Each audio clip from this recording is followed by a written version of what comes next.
Chapter 28:36. In the evening, Lin Mu replied to her text. There was a location attached to the text. The text said that he had already prepared the item she wanted, but because of the special nature of the item, it could only be handed over in a remote area. Chu Ho opened the location.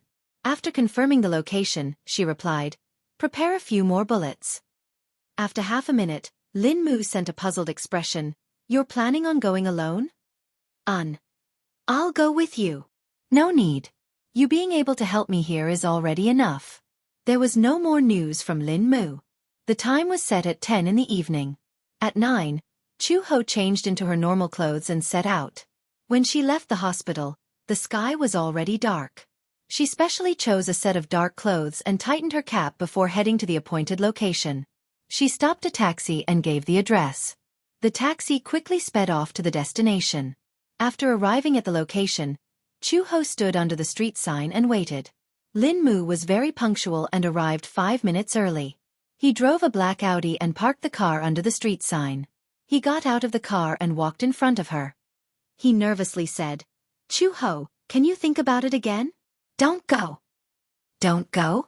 Chu Ho raised her eyebrows. She was a little confused.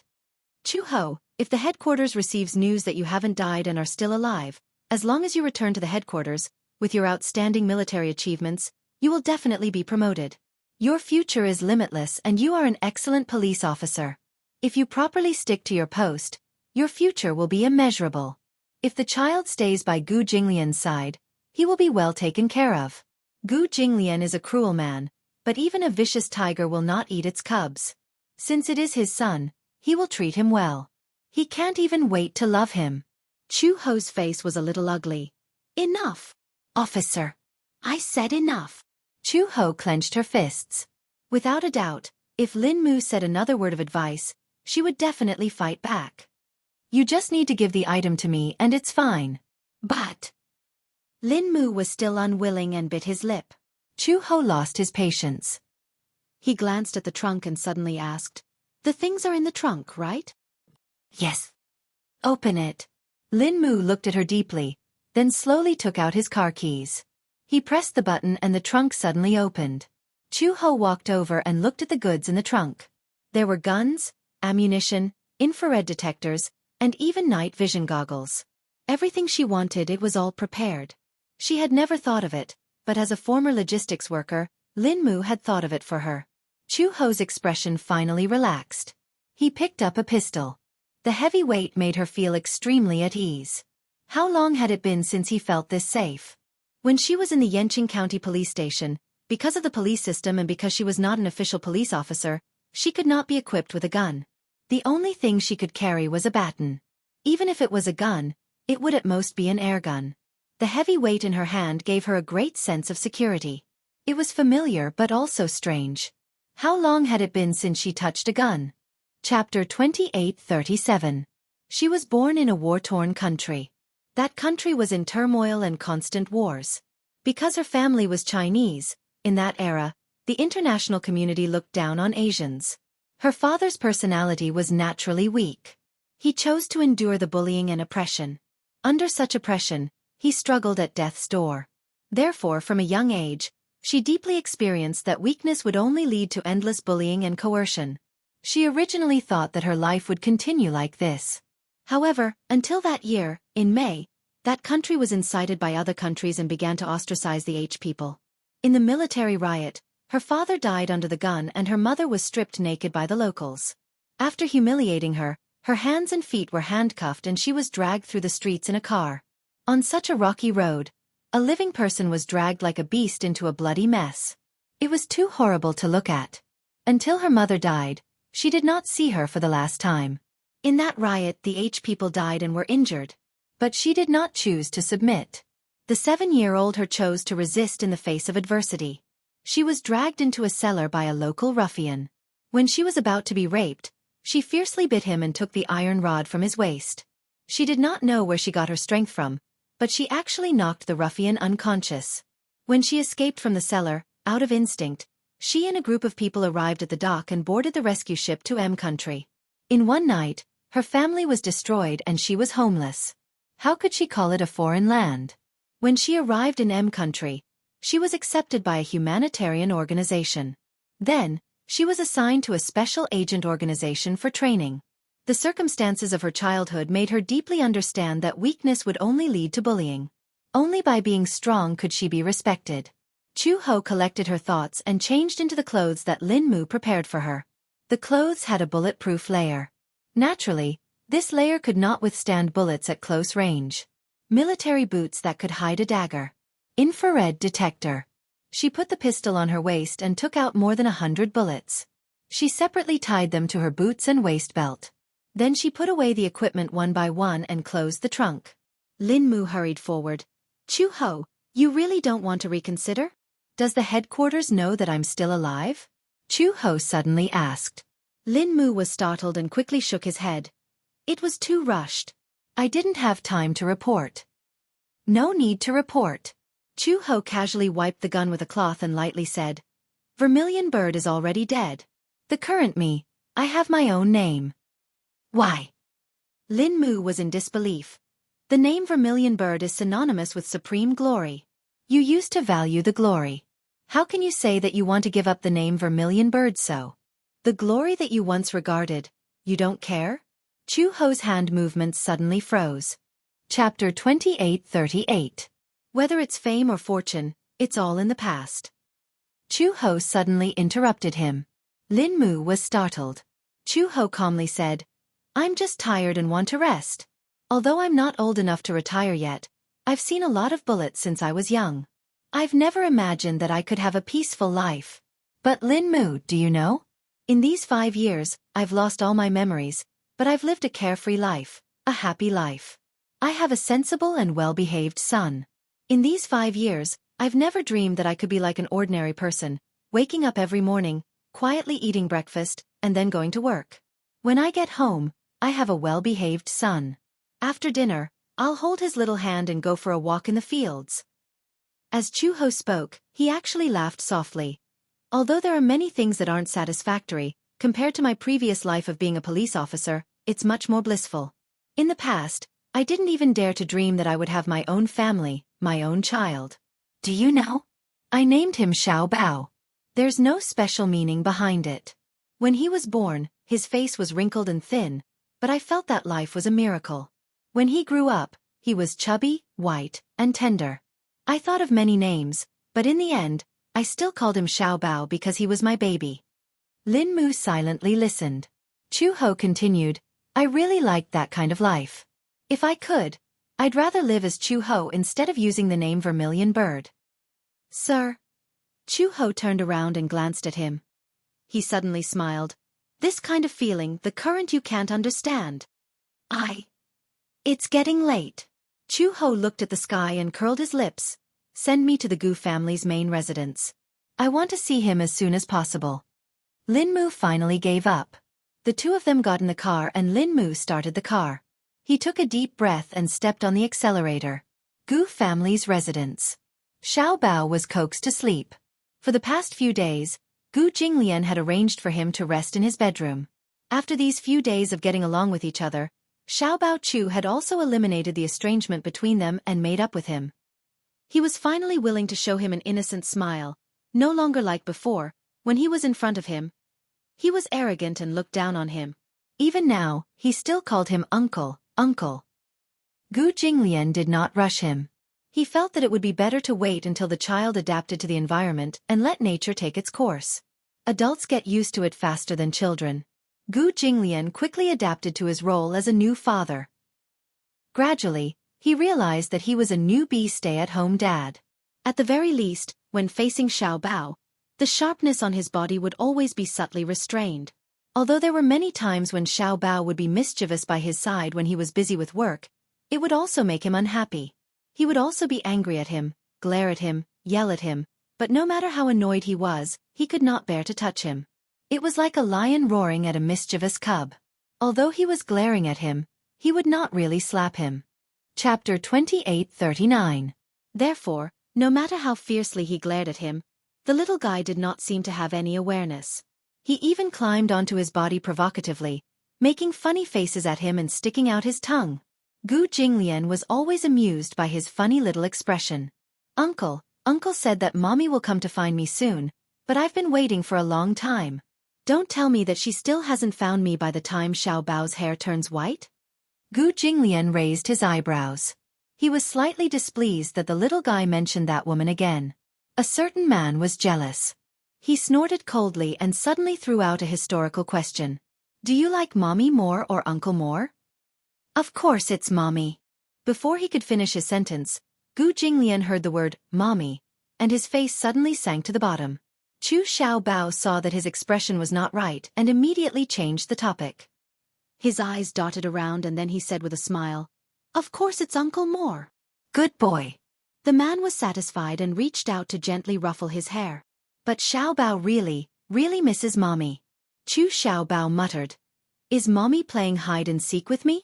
She's deliberately hiding in a corner and deliberately not coming to find Xiaobao. She doesn't want you anymore. Gu Jinglian deliberately scared him. When Chu Xiaobao heard this, his face was full of disbelief. That's impossible. Mommy won't abandon me. Oh, are you so sure? Gu Jinglian seemed to be very keen on provoking their mother-son relationship. He snorted coldly. If she doesn't abandon you, then why hasn't she come to find you for so long? It's probably because she hates Uncle. Baby Chu blurted out of the blue. Gu Jinglian's face darkened. What do you mean? In the past, when Xiaobao saw that other children had fathers, Xiaobao was very puzzled. Why do they all have fathers but I don't? Chu Xiaobao said and even showed a puzzled expression. After a pause, he continued. Later, Xiaobao asked Mommy why Xiaobao didn't have a father. Gu Jinglian could not help but be interested and said, What did she say? Xiaobao looked at his expression carefully and then blurted out. Mommy said that Daddy died early. What? Daddy died early. Gu Jinglian seemed to have been struck by lightning and his face was charred black. She said that I died early. Yeah, that's what he said. He said something about the grass on his grave being taller than me. Gu Jinglian's fists. This woman actually dared to use such despicable words to fool the child. He died early. Xiaobao did not care at all. His words and actions were undoubtedly betraying his mother. He continued to complain, I only asked how Daddy died. Gu Jinglian looked at him questioningly again. What did your mommy say? Xiaobao said plausibly, Mommy said that Daddy was hit by a car when he went out. Gu Jinglian was speechless. Hit by a car when he went out? How could she come up with such a ridiculous story? He slammed the table. Bull**T. Xiaobao was frightened by Gu Jinglian's foul language. He shrank back and looked up to see that Gu Jinglian's originally exquisite and handsome face was now extremely gloomy. He suddenly realized that he had said something wrong. Uncle, don't be angry. Chapter 2840. When Chu Xiaobao heard this, he did not buy it on the spot. No way. If you dare to chop Mommy into pieces, I'll. When Gu Jinglian heard this, he asked provocatively, You'll what? I'll. When Chu Xiaobao saw the murderous look in Gu Jinglian's eyes, he was instantly terrified. He gulped and said timidly, I'll settle this with you when I grow up. Humph. At least you know what's good for you. He even knew that he was so small that even if they were arm wrestling, he would be flattened and rounded with just one finger.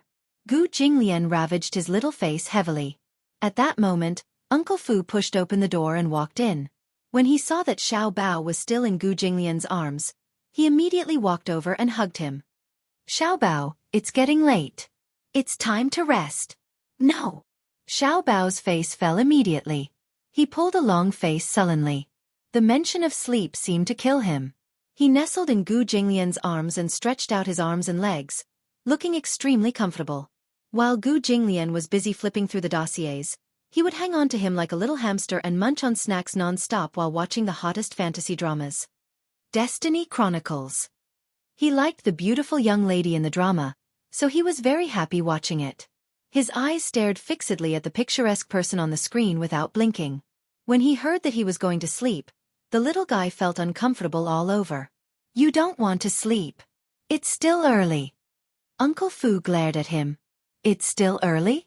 It's already past 10 o'clock. It's time to sleep early. You'll only grow taller if you sleep early. Uncle Fu used the same words that he used to trick other children to lure him. However, Xiao Bao did not fall for it.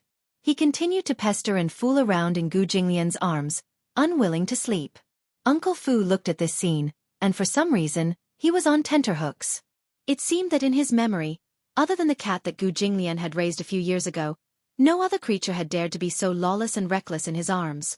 Gu Jinglian's attitude towards Chu Xiaobao had been quite gentle these days. It was probably because there had been nothing annoying in the past few days, and there had been no trouble in the business. This was because Gu Jinglian was rather patient in dealing with his unbridled nonsense. However, with Gu Jinglian's indulgence, Xiao Bao seemed to be a little arrogant. Gu Jinglian treated him well, probably because his fatherly instincts had finally been awakened. As for this little guy, Gu Jinglian looked left and right and found him pleasing to the eye. Let him watch for a while longer, Gu Jinglian said. When Fu Bo heard this, he pondered for a while before he mustered up his courage and said, Master, you can't just let a child do whatever he wants and spoil him like this. You can't spoil him like this. Who's spoiling him? Gu Jinglian snorted arrogantly. It doesn't matter if he sleeps a little later. Uncle Fu immediately explained, the younger the child, the more he should get a good night's sleep. Otherwise, not only will he not grow taller, but his physical fitness will also deteriorate very quickly. Gu Jinglian narrowed his eyes slightly. Oh, is there such a saying? Uncle Fu nodded heavily. Gu Jinglian then said, Then hurry up and take him to bed. Chapter 28:41. Let me look at it for a while more. I want to see that pretty lady. Go to sleep. Gu Jinglian pulled a long face. Xiao Baochu finally knew how to behave. He did not dare to make a sound and allowed Uncle Fu to carry him to sleep. Gu Jinglian sat quietly in the study and quietly flipped through the documents. Until now, the Gu family still kept accounts in the form of written books. In modern times, they were called financial statements. However, they continued the ancient tradition. Whether it was the casino or other special transactions, they were mainly recorded in this way. Gu Jinglian had learned how to keep accounts since he was young. Therefore, his calligraphy was very beautiful. He quietly read the documents until 2 o'clock in the morning. The night was dark, but the wind was still, and the clouds were gradually fading. After Chu Ho disguised herself, she entered the Gu family's back door through the secret underground passage. There was a secret passage in the Gu family's house with hidden mechanisms.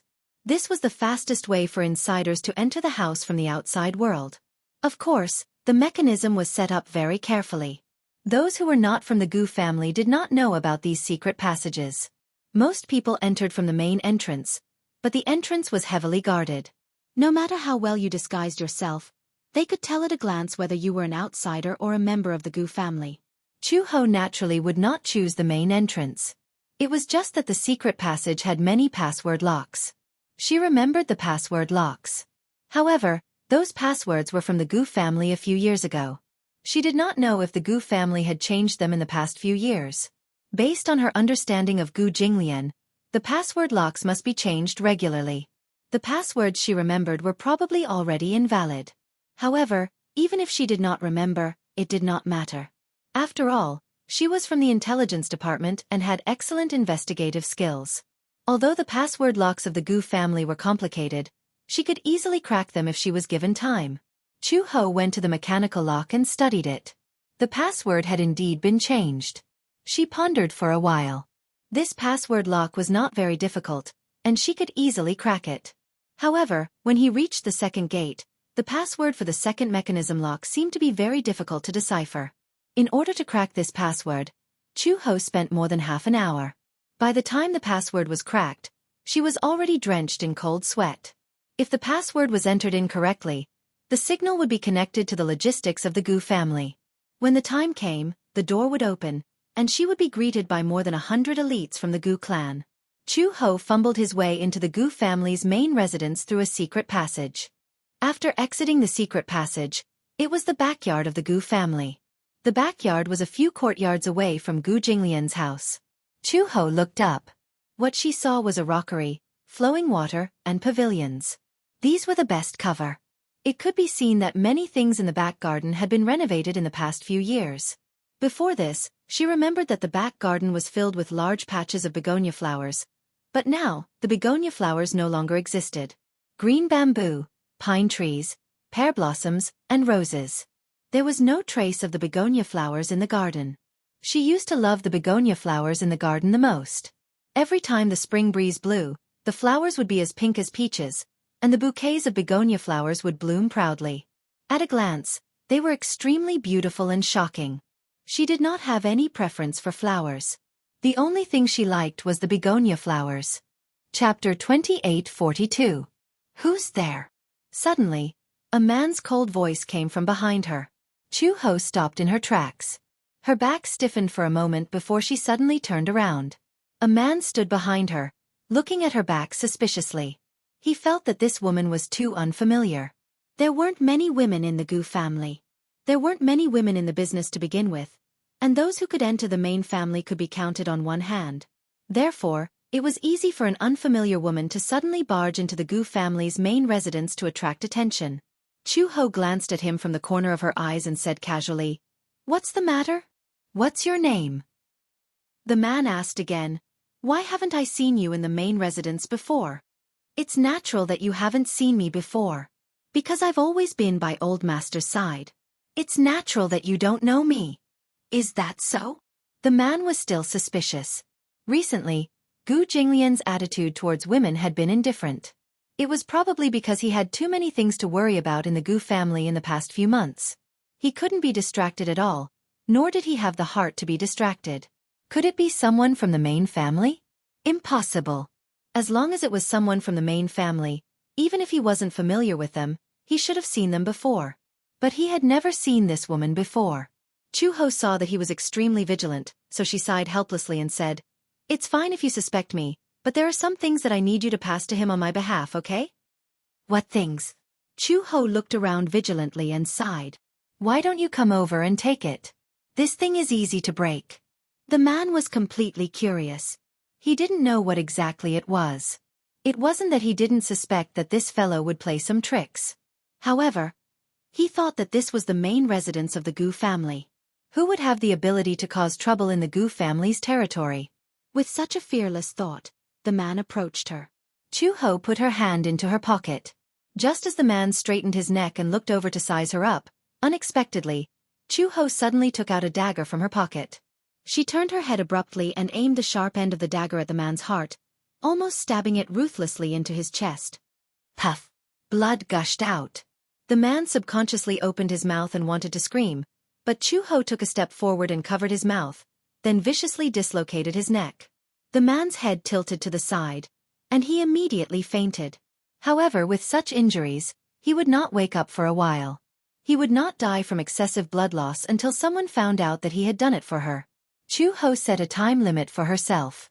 She would throw this man in a corner. When he was discovered and caused a commotion, if she still hadn't found the person she was looking for, she wouldn't stay any longer and would take advantage of the chaos to leave. Chu-ho fumbled his way into Gu Jinglian's house. As the main courtyard of the main residence, Gu Jinglian's style was evident everywhere. At first glance, the design of the house was very cold. Just like Gu Jinglian, it was gloomy and cold, but also arrogant and unreasonable. Against the moonlight, the lake water was desolate and bleak. Green bamboo and green pine were his favorite plants. After so many years they had not changed. When she reached the steps, Chu-ho walked up the steps and entered the house. She vaguely identified the direction and slowly felt her way towards Gu Jinglian's bedroom. She suspected that Xiao Bao would probably be arranged to rest in his bedroom. She glanced at the time. Chapter 28:43. At this time, that man was probably still in the study. He always slept very late and would only get out of bed at around 3 or 4 o'clock in the morning. However, he would wake up as soon as the sun rose. He would be busy the entire morning and sleep for another 3 hours during his lunch break. This was an opportunity. If she wasn't wrong, Xiao Bao was probably sleeping soundly on his bed at this moment. Chu-ho leaned closer to the door and carefully listened to the sounds in the room.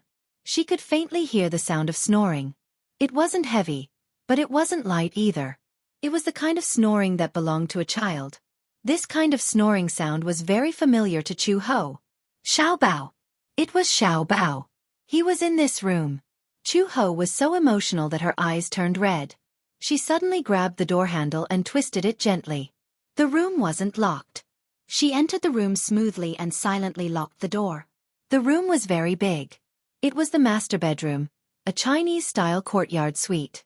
The entire Gu residence was built in the Chinese style. Even the rooms were in the classic Chinese style. Chu Ho looked around. The furnishings in the room were slightly different from what she remembered.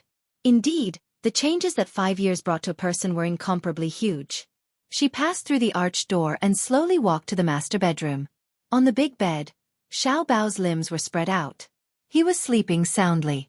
The weather had been a little cold for the past 2 days, and he had the habit of kicking off his blanket in the middle of the night. Probably because he had caught a slight cold, when he was sleeping soundly, snot bubbles were coming out of his small nostrils. Chu He, who was originally tense from head to toe due to her vigilance, could not help but burst into laughter at this scene. This guy! How could he sleep so peacefully? When she thought of this, she felt a little unbalanced in her heart. In order to find him, she had been obsessed with recovering as soon as possible. Now that she had taken great risks to sneak into the Gu residence, she didn't know that this little guy was sleeping peacefully here. However, the only thing that comforted her was that at least she could confirm that this stubborn little fellow had not suffered much in the Gu family. She had originally thought that this little guy was noisy. If he made Gu Jinglian uncomfortable, he would definitely not be polite to him. She did not expect that with Gu Jinglian's personality, he would be able to tolerate this fellow. She must have caused a huge ruckus at the Gu residence these past few days. This Gu Jinglian also did not deport him? Chu Ho didn't know whether to laugh or cry. She walked over and patted his chubby little face. With a muffled groan, she lowered her voice and said, "Xiao Bao!" Wu! Chu Xiao Bao was immersed in his beautiful dream. Being disturbed at this moment, he narrowed his eyes and immediately reached out to slap her hand, muttering, "Don't be noisy. La! Stinking Xiao Bao!" Chu Ho was a little angry. He couldn't help but flick his face in an attempt to wake him up. It seemed that waking him up was too rough, and she felt a little sorry for him. Although Xiao Bao was only 5 years old, he already had a serious temper when he woke up. When she accidentally woke him up in the middle of the night, he would sit up in bed with a dirty face. Then, he would have an expression of wanting to cry but no tears would come out. First, he would throw the pillow in frustration, then he would cry out in dissatisfaction, as if he was venting his displeasure from being woken up. Chapter 28:44. She pinched his cheeks again and was about to reach out to hug him when he suddenly stopped her. Behind her, an ice-cold body stuck close to her. Chu Ho's expression instantly stiffened. She was shocked and was about to turn around when she felt a cold and hard object pressing against her back. Based on her many years of experience, she immediately realized that this hard object was no other than a gun. She could even easily sense the cold air coming from the muzzle of the gun. Who was it? Chu Ho broke out in a cold sweat. There was no other reason. When she entered the room, there was no one else in the room except for Xiao Bao, who was sleeping soundly on the bed. She had locked the door just now. Even if the person could unlock it from the outside, wouldn't it make some noise? However, this person not only did not make any noise, but she also did not notice when he was standing behind her. Her vigilance was very high, and her facial features were very sensitive, but when this man stood behind her, she did not notice at all. Chu Ho did not dare to move, for fear that the man behind her would pull the trigger if she moved. She could not figure out this man's identity. Perhaps it was because she was too nervous that she lost the ability to make the first judgment when it came to strangers.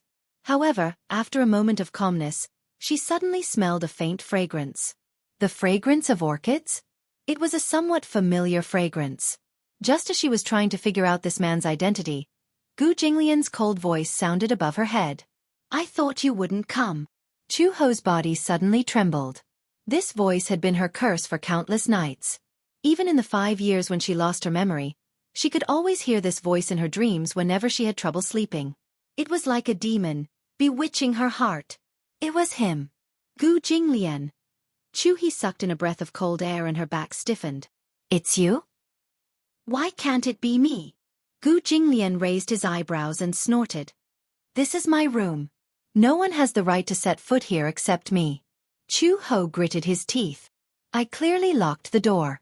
If you came in, why didn't you make any noise?" "Because from the beginning to the end, I have been in this room and have never left. What? Gu Jinglian smirked coldly. I knew you'd come. Chu Ho's judgment of him had probably always been his biggest mistake. This man had always been the most unpredictable one. When she was still an anti-mafia inspector, she had been ordered to stay by his side. As a spy, she had indeed stolen a lot of unfavorable evidence from him and submitted it to the headquarters. However, it was only later that she realized that the information she had secretly smuggled back to the headquarters was just a rarity to him. Those pieces of evidence were not enough to accuse him of a crime. She suddenly realized that perhaps, from a long time ago, he had already sensed her disloyalty and started to suspect her background and identity. As for the so-called evidence, it was nothing more than playing hard to get. It was to test her and find out more about her background. Chapter 28:45. When Chu Ho woke up again, she felt a chill all over her body. She suddenly opened her eyes and looked around, only to find that she was in a cold and damp cellar.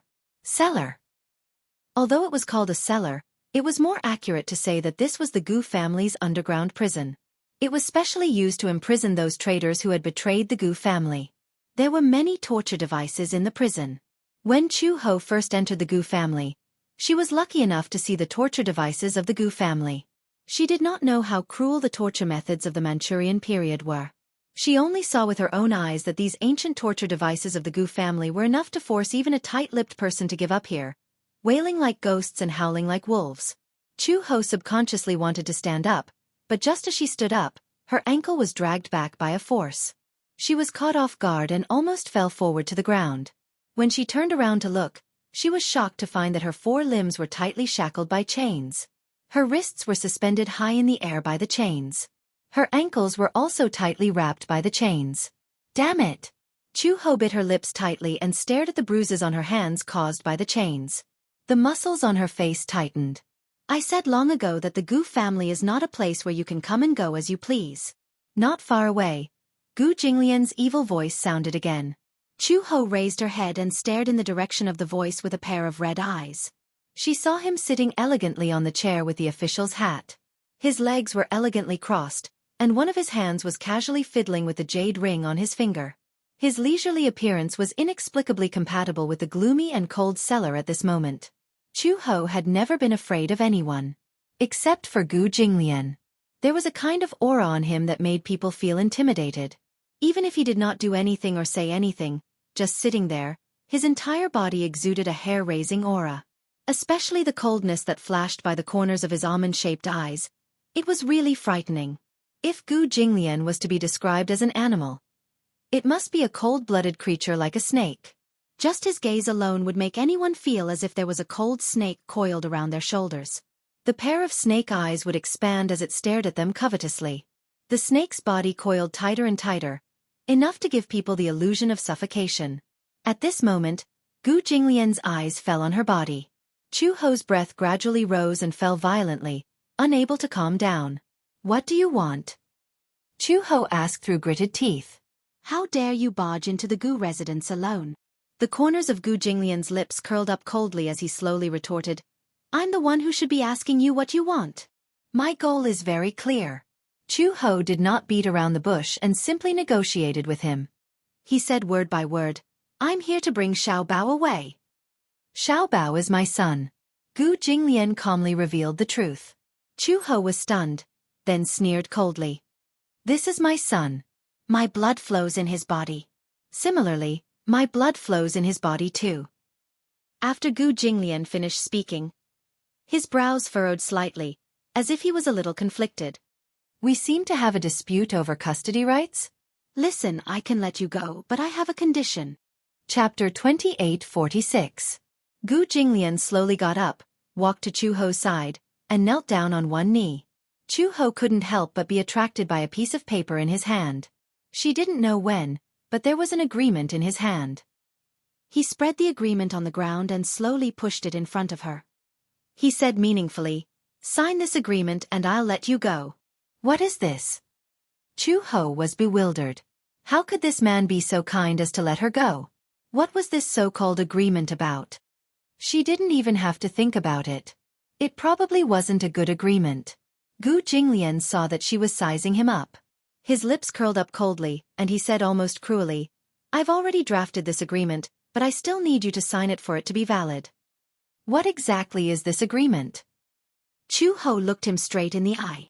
"If you sign it, the agreement about you giving up Xiao Bao's custody rights will officially take effect." As Gu Jinglian spoke, he gently pushed the Indonesian agreement that his subordinate had presented to her. "It's not enough to just sign it. You also need to put your fingerprint on it." "Gu Jinglian." Chu Ho gritted her teeth and roared, "Don't even think about it. Xiao Bao is my son. Don't even think about taking him away from me." "You're not willing?"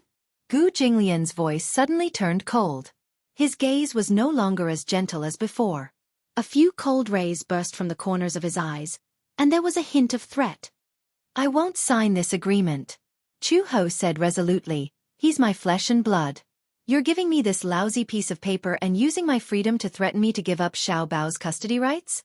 Don't you think it's ridiculous?" "Dream on." Teske. Gu Jinglian was a little annoyed by her yelling. He frowned coldly and sized her up a few times. He lamented, "Red Lotus, compared to 5 years ago, you don't seem to have changed at all." "How haven't I changed?" "Still so stubborn." Gu Jinglian slowly stood up and looked at her condescendingly. He suddenly bent down and grabbed her chin. His slender fingers squeezed her face tightly. "What right do you have to go against me now? If you know what's good for you, then sign this agreement obediently. For the sake of the child, I will let bygones be bygones." "Let bygones be bygones." Chu Ho sucked in a few breaths of cold air as if he had heard the funniest joke in the world. He wanted to laugh, but there was a lump in his throat. "Gu Jinglian, isn't it enough that you've ruined my life? I will never allow you to ruin Xiao Bao's life again." "I ruined your life." Gu Jinglian looked at him expressionlessly. "Red Lotus, you're the one who ruined your life, not me. If you want me to give up Xiao Bao's custody rights and hand him over to you." Chu Ho's chest heaved up and down for a while. He suddenly said through gritted teeth, "I'd rather kill him with my own hands when he was still in my womb than let him fall into your hands." Gu Jinglian's cold eyes shrank violently. Suddenly, the corners of his lips twitched. The curve was neither deep nor shallow, but it was obvious that he was really angry. "You have a lot of backbone." He paused and looked around. Then, his gaze fell on the torture equipment at the side. He sneered and said, "I'd like to see how long your backbone can last." Chapter 2847. After leaving these cold words, Gu Jinglian swaggered off, leaving Chu Ho alone in the cellar.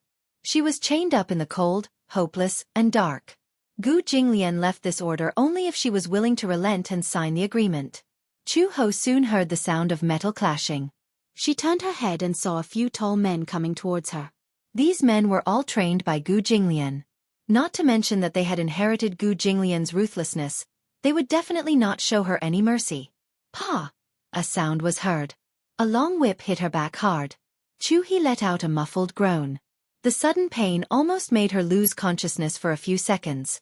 The man wielding the whip had quite a bit of strength in his hand. The whip landed heavily on her back, leaving behind a deep bloody mark. Soon, a long tear appeared on the thin material of his clothes. The skin that was stained with blood was soon exposed to the air. The man was not in a hurry to whip her a second time. Instead, he took a basin of water from the side and poured it over her back. "Walala!" "Ah!" Chu Ho could not help but cry out in pain.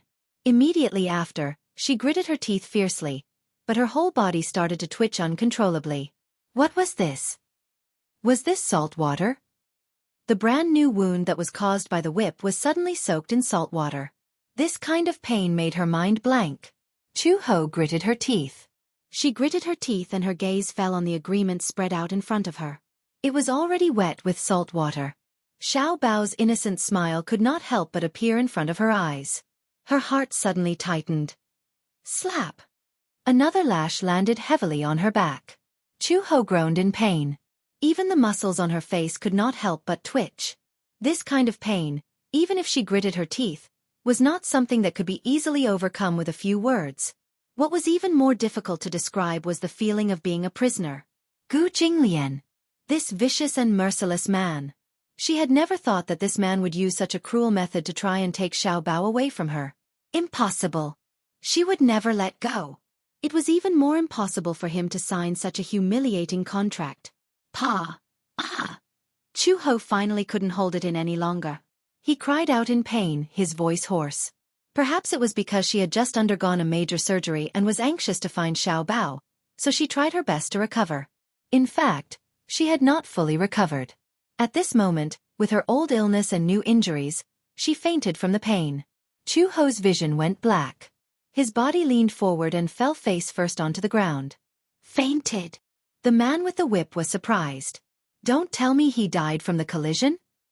Another person stepped forward and kicked her a few times, but there was no reaction. It had only been 3 lashes, but he had already fainted. When he saw that this woman's mouth was so tough, he wondered how capable she was. However, this was also within reason. Don't underestimate these 3 lashes. A normal person would not be able to survive even 1 lash. However, she had endured 3 lashes. This was already not simple. Moreover, he had used a lot of strength and did not hold back. She would definitely not be able to withstand it. The man directly took a basin of salt water, grabbed her hair, and splashed it on her head. Chapter 28:48. Chu Ho opened her eyes, which were bloodshot. Pain. So painful. Because of the great pain, her eyeballs couldn't move very well. Are you going to sign it or not? The person beside her waved the whip in front of her. It seemed to be a threat, but it also seemed to be a threat. It was as if she said no, the whip would come at her again in the next second. However, Chu He's lips quivered. She did not nod obediently and beg for mercy like a pug as he wished. Instead, she spat out 2 words coldly. Don't even think about it. Huh. The person sneered and flicked the tail of the whip. It landed on the ground with a paw sound, which echoed continuously. Woman, you're really stubborn. Boss has instructed that tonight. We'll stop until you sign. Why do you want to die? If you can't even take these 3 lashes, how are you going to deal with the rest? Chu Ho glanced at him from the corner of her eyes and retorted sarcastically. You want to kill me or cut me up, don't you think? Either I die, or I take the child away. There's no third option. Are you really not afraid of death? The man was so angry that his face turned ashen. Before his master left, he had specifically instructed that she must sign it. His task was to force this woman to sign the agreement. If he couldn't complete his task, then the next person to be punished would be him. This woman was so stubborn. He was afraid that even if he whipped her again and again, there wouldn't be any changes. He couldn't possibly kill her, right? His master had also instructed him to keep her alive. If he killed her like this, wouldn't his master skin him and pull out his tendons? Thinking of this, the man couldn't keep up his airs. He couldn't predict whether this woman would die after a few more lashes. It had to be said that a person's life was very fragile at times. It was often a matter of a single thought. Hence, the man summoned his underling and asked him to quickly report the situation. The subordinate was also a quick-witted person. Seeing that Chu Ho was on the verge of death and on the verge of collapse, he was afraid that he could not hold on any longer and hurriedly ran into the study. Gu Jinglian was reading a book when his subordinate rushed into the study and said anxiously, Master, that woman refused to sign and was whipped 3 times. She looks very weak. I'm afraid she can't take it anymore. If this continues, you'll definitely be beaten to death. Gu Jinglian frowned. She still refuses to sign? Yes. The lackey nodded vigorously. She fainted after being whipped 3 times. We went up to take a look and found that the bandage on her head was removed. It was a surgical scar, and the stitches hadn't been removed yet. From the looks of it, she had just undergone surgery and had yet to recover. These 3 whips had been ruthlessly lashed out. If this continued and she still refused to sign, she would be useless. If this goes on, someone will die. Gu Jinglian clenched his fists in anger. She's really stubborn. I'm afraid it's because of her maternal instincts. The lackey sighed. After all, asking a mother to give up her child's custody is crueler than any torture. Are you speaking up for her? Gu Jinglian glanced at him suspiciously. He immediately defended himself. It's no use. It's just that. I feel that this girl is quite pitiful. She's a little stubborn, but it's hard to dislike her. Chapter 28:49. Yes. The underling lowered his head in grievance. Observing his expression, he carefully probed. Then, Master, do you think we should continue? Just as Gu Jinglian was hesitating, Chu Xiaobao's cries suddenly came from the master bedroom. He suddenly got up and walked into the bedroom with a guarded expression. When he turned on the wall lamp, he saw that Xiaobao had woken up from his dream. He sat on the bed, hugging the blanket and sobbing pitifully. He must have dreamed of something scary, so when he woke up, he was so scared that he wailed loudly. He used the blanket to wipe his tears as he sobbed. Gu Jinglian walked over and sat on the side of the bed. He asked in a low voice, "Why are you crying?" Xiaobao. Xiaobao dreamed of Mommy. Chu Xiaobao rubbed his wet eyes and sobbed. Xiaobao dreamed that Mommy was standing by the bed and touching my face. But I don't know what happened, but in the blink of an eye, she disappeared. I chased after her and realized that she was walking away without looking back. No matter how I called her, she didn't seem to hear me. She didn't even turn around to look at me. Speaking of the pain, Chu Xiaobao cried even more pitifully. I chased after her with all my might, but it felt like the road was so long that I couldn't catch up. She didn't even look back and walked further and further away. When I opened my eyes, I realized that I was back on the bed. Sob, sob, sob. Does Mommy not want me anymore? Does she not want me anymore? Gu Jinglian frowned. What was that saying again? It was called, Mother and Son Are Connected by Heart. In the past, he had thought that this saying sounded too pretentious. But now, he had seen it for himself. Mother and son were connected by heart. It was really strange. He immediately opened his mouth and said something that wasn't really coaxing. His tone was still gentle. "You're dreaming. Uncle!" Chu Xiaobao immediately cried out. A huge sense of unease engulfed him. Will Mommy really not want me anymore? If she doesn't want you, then she doesn't want you. Gu Jinglian immediately expressed his stance. Uncle wants you. No. Chu Xiaobao cried even harder. Mommy, you can't abandon me. Why do you keep saying Mom? Can't you follow Uncle? Gu Jinglian was a little unhappy. This was a terrible feeling. He didn't realize that he cared a lot about what the child thought of him. However, it was obvious that in Xiaobao's heart, Chu Ho's position was more important. Naturally, he was dissatisfied. Chu Xiaobao muttered, "You're not my father." He opened his mouth, but the words, "I'm your father," didn't come out. Due to his pride, it was impossible for him to admit defeat to a child. Thus he changed the topic and asked, "How am I not?" Mom didn't say you were. Chu Xiaobao acted like a mommy's boy. If Mommy says you are, then you are. If Mommy says you aren't, then you aren't. Gu Jinglian was so angry that his face darkened. This child was only 5 years old, but he was already so biased towards that woman. How could this be? However, he didn't think about it in another way. Since this child was born, he and Chu Ho had depended on each other. If he didn't stick to Chu Ho, who else could he stick to? This nominal father of his had left a very bad impression in his heart at first. It couldn't be helped that the child didn't want to get close to him. But who was Gu Jinglian? Chapter 2850. Chu Xiaobao was crying for his mother, and even Uncle Fu couldn't coax him. Gu Jinglian couldn't take it anymore and shouted, "Don't cry. If you cry again, you won't be able to see her again." Chu Xiaobao sobbed and asked innocently, "If I don't cry, can I see my mother?"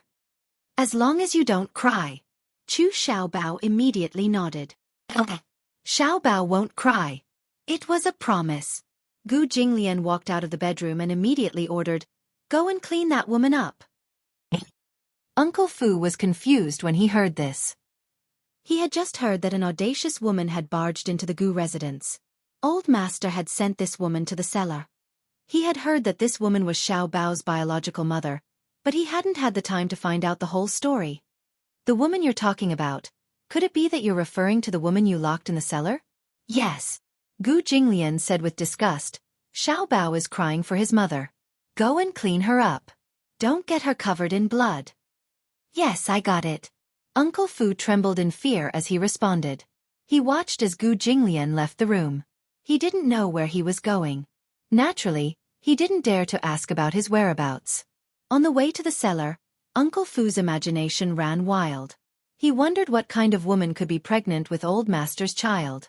It should be a beautiful woman, right? Old Master kept a close eye on women. The contraceptive measures were well taken, and such things would never happen. Old Master had a bad temper, and he didn't have much patience for women. This character wasn't born this way, but had been cultivated in the Gu family since he was young. The violent environment had instilled in him an extremely sinister and perverse character. However, Uncle Fu knew that Old Master's nature wasn't bad, but he had always been the one to call the wind and summon the rain.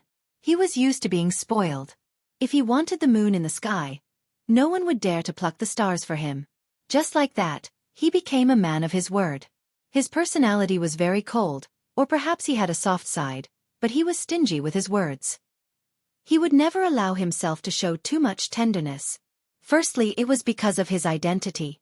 He was the supreme leader of the Gu clan. As the head of the Gu clan, he had to conform to the image of this identity. Secondly, there were many pairs of eyes in the Gu family watching them closely. Just like the leader of a pride, only by becoming the most ruthless could he be respected by everyone. However, he was still a mortal after all. In the end, he revealed his soft-hearted side. When he walked to the cellar, the few people guarding Chu Ho saw that he had arrived. It was as if they had been granted amnesty. "Uncle Fu, you're here. What did Master say? How are they?" Uncle Fu asked first. "Uncle Fu, why don't you take a look first?" Just now, he fainted again. "We don't know what to do." Master said to bring him back to his room first. As Uncle Fu spoke, he walked to Chu Ho's side and lowered his body to look at her. "This person can't be dead, right?" Uncle Fu was a little worried. He saw that she was covered in wounds. Her hair was messy and covered her face. There was a pool of salt water under her body. There were 3 whip marks on her back. They were very eye-catching and her flesh was badly mutilated. This was a girl. Why was she so heavy-handed? "She's still breathing, but I was a little too heavy-handed just now. I don't know." As he spoke, Uncle Fu had already flipped her over. It didn't matter if she didn't flip over. Chapter 28:51. It didn't matter if she didn't turn over. When she turned over, Uncle Fu was shocked. "Red Lotus." He blurted out the name in shock. How could it be her? Or was she Xiao Bao's biological mother? Uncle Fu had a deep impression of this name. 5 years ago, Red Lotus had a high status in the Gu family. There was no other reason than that she was the closest person to Gu Jinglian in the entire Gu family, other than him. How could this be? How could Old Master allow Red Lotus to be pregnant with his child? Moreover, Red Lotus was an undercover agent of the Interpol. She was a traitor of the Gu family. Old Master would never allow her to live. It was unbelievable. He looked at the mess on her body again. Beside her hand, there was a letter of confirmation wet with salt water. Uncle Fu picked it up and looked at it again and again. It was a letter of confirmation about giving up custody of Xiao Bao Chu. Old Master has instructed us to use whatever method we have until she signs it. The person beside him immediately explained, "But we've already used up all our methods. This woman is very stubborn. Even in this state, she hasn't given in. Her character is indeed like that." Uncle Fu was not surprised. "All right, let's not talk about anything else. Let's carry her into the guest room first. She's so dirty." "Are we going to carry her into the room directly?" "This is Old Master's order." Uncle Fu snorted coldly. "Are you doubting my words?" "No. Since it's Old Master's order, shouldn't we do as he says?" His subordinates did not dare to delay and immediately carried her away. Uncle Fu sent a few maids into the room. One of them was responsible for removing Chu Ho's clothes, while the other was responsible for cleaning her body and disinfecting the wounds on her body. A doctor came and examined her. He was so shocked that he kept shaking his head. Uncle Fu immediately asked what had happened. However, the doctor said, "This girl just had an operation." "What?" "Look at the gauze on her head. Do you see this scar? I haven't put it away properly. I haven't even removed the thread yet." The doctor paused for a moment and shook his head helplessly. "The old injury plus the new injury has greatly damaged his vitality. I'm afraid he won't be able to get out of bed for at least half a month." "So serious?"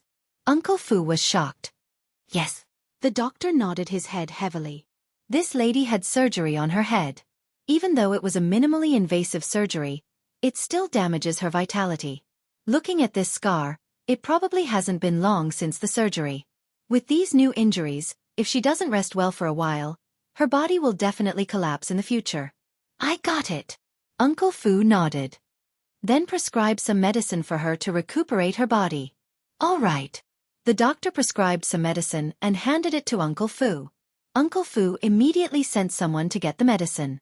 The Gu family had a pharmacy and a private medical school.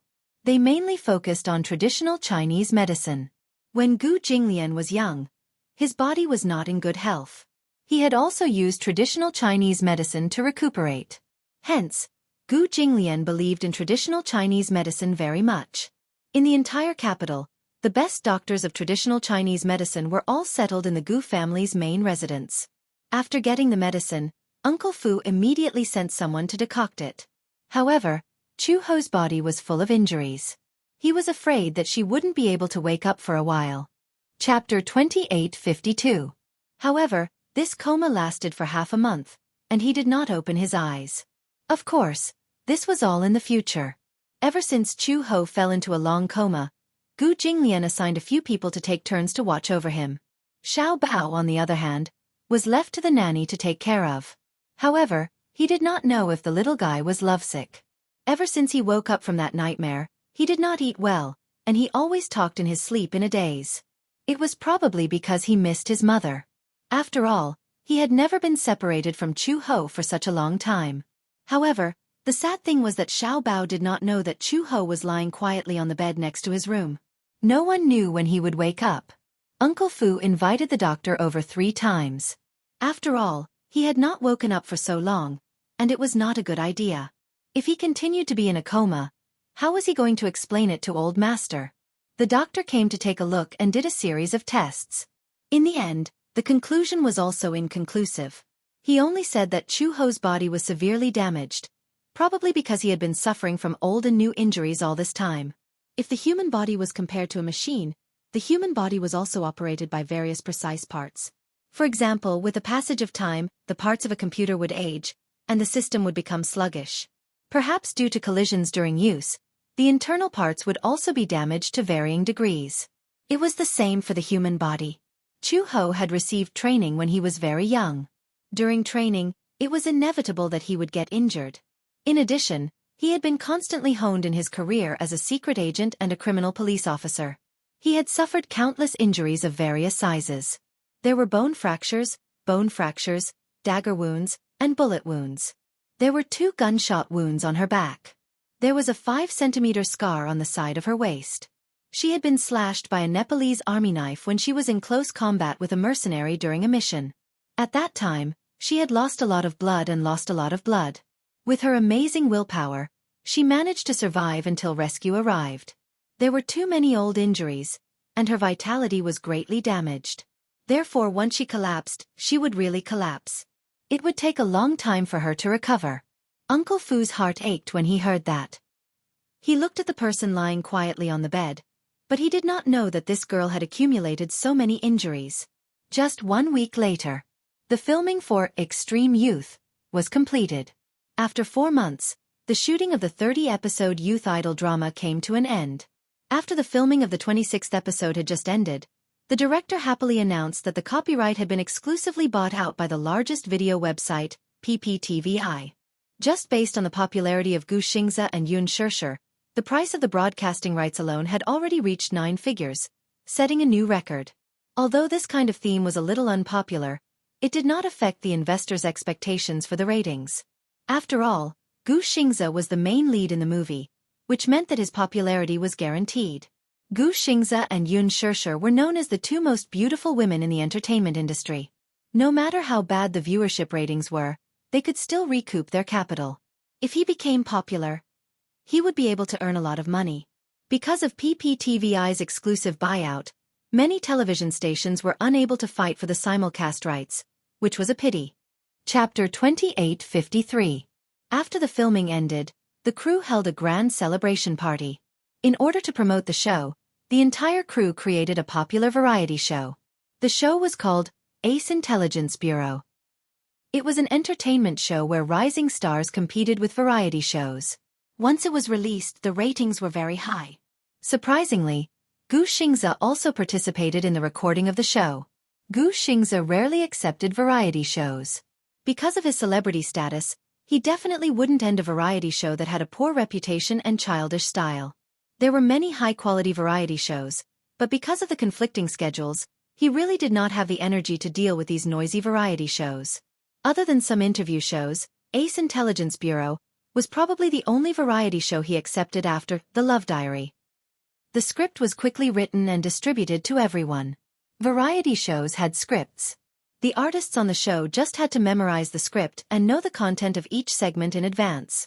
In this era of entertainment, even if they did not have any works or popularity, as long as they had enough variety shows and the ability to react on the spot, many A-listers could even gain a lot of passers-by through variety shows. Previously, there was a model who participated in a sports reality show. Because of her strong sense of variety, her value skyrocketed. From 200,000 yuan, her appearance fee was now in the millions. With this amazing popularity, she took on many movies and TV series. Although her acting skills were difficult to describe, it was not that she was not a professional, nor was she born to be an actress. No matter how good the director was, she did not have the aura of an actress. But even so, with the popularity she gained from variety shows, her annual income from endorsements was close to tens of millions. 8:00 p.m. All the main creators were in place and the recording of the show officially started. Every segment was very unique. After the hot opening dance, it was time for the game segment. The game segments were nothing more than games that were popular and could highlight the sense of variety and attraction. For example, 2 people and 3 people, or you draw and I guess. Although Xianxia did not do many of these, she was tired of watching them. However, under the company's training, her sense of variety increased day by day. During the game, she completely threw away the burden of being an idol and fought fiercely with the other guests. One of the games was to wear a special sumo suit and play sumo in a place similar to an arena. Xianxia was wearing a bloated fighting suit.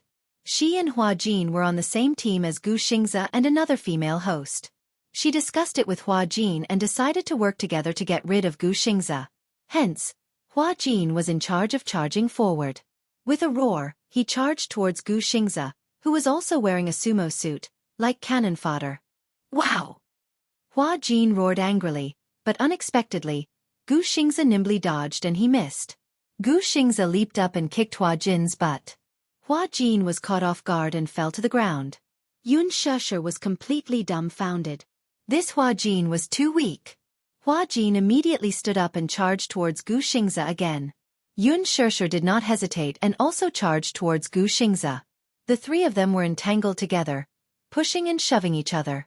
Chapter 28:54. The female host, who was standing at the side, could not bear to watch this any longer. She stepped forward to help the superstar, but who knew if the superstar had done it on purpose or by accident? He lifted his leg and accidentally kicked her off the stage. Eliminated! Ha ha ha ha! Everyone in the audience was rolling over in laughter. This time, it was a 2v1. Xianxia grinned wickedly as she and Huajin besieged him together. Little did they expect that, even after losing a teammate, the superstar would still be so valiant. In just 2 minutes, he had taken down both of them. The audience was in an uproar. The viewership ratings for the gaming segment kept rising. Very soon they took the top spot. Next up was the talent segment.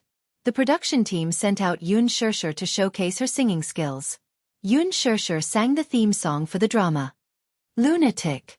This song was composed by Xianxia and written by Xianxia.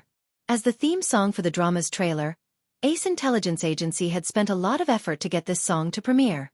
Xianxia was a little nervous at the beginning. After all, she didn't think her singing was very good. But as the atmosphere warmed up, she gradually relaxed. All the guests were sitting on the sofa. Xianxia stood in the middle of the stage, holding the microphone and singing with deep emotion. The only crazy thing I've ever done is to love you until the end of the world, only until now your story there's no place for me become a hostage of my own making lose all reason at the end of the road but your paranoia your memories, never have my name never leave a mark in your heart. Awake when I dream love you, I'm a lunatic missing you, I miss you hate you, I'm a lunatic but my heart hurts, you don't understand, I'm afraid it's too late, love you one more time, how lucky am Ito meet you in my lifetime. The melody was beautiful and lyrical, but it was full of despair. Gu Xingze looked at her silently from beginning to end. Even when the song ended, he was still in a daze for a long time. He seemed to be deep in thought, but no one knew what he was thinking. Next, it was an interview. The main cast and crew sat on the sofa as the host kept asking questions about the filming. Halfway through the conversation, the host suddenly turned to Gu Xingze and asked curiously, "Xingze, you haven't been acting in TV dramas these years.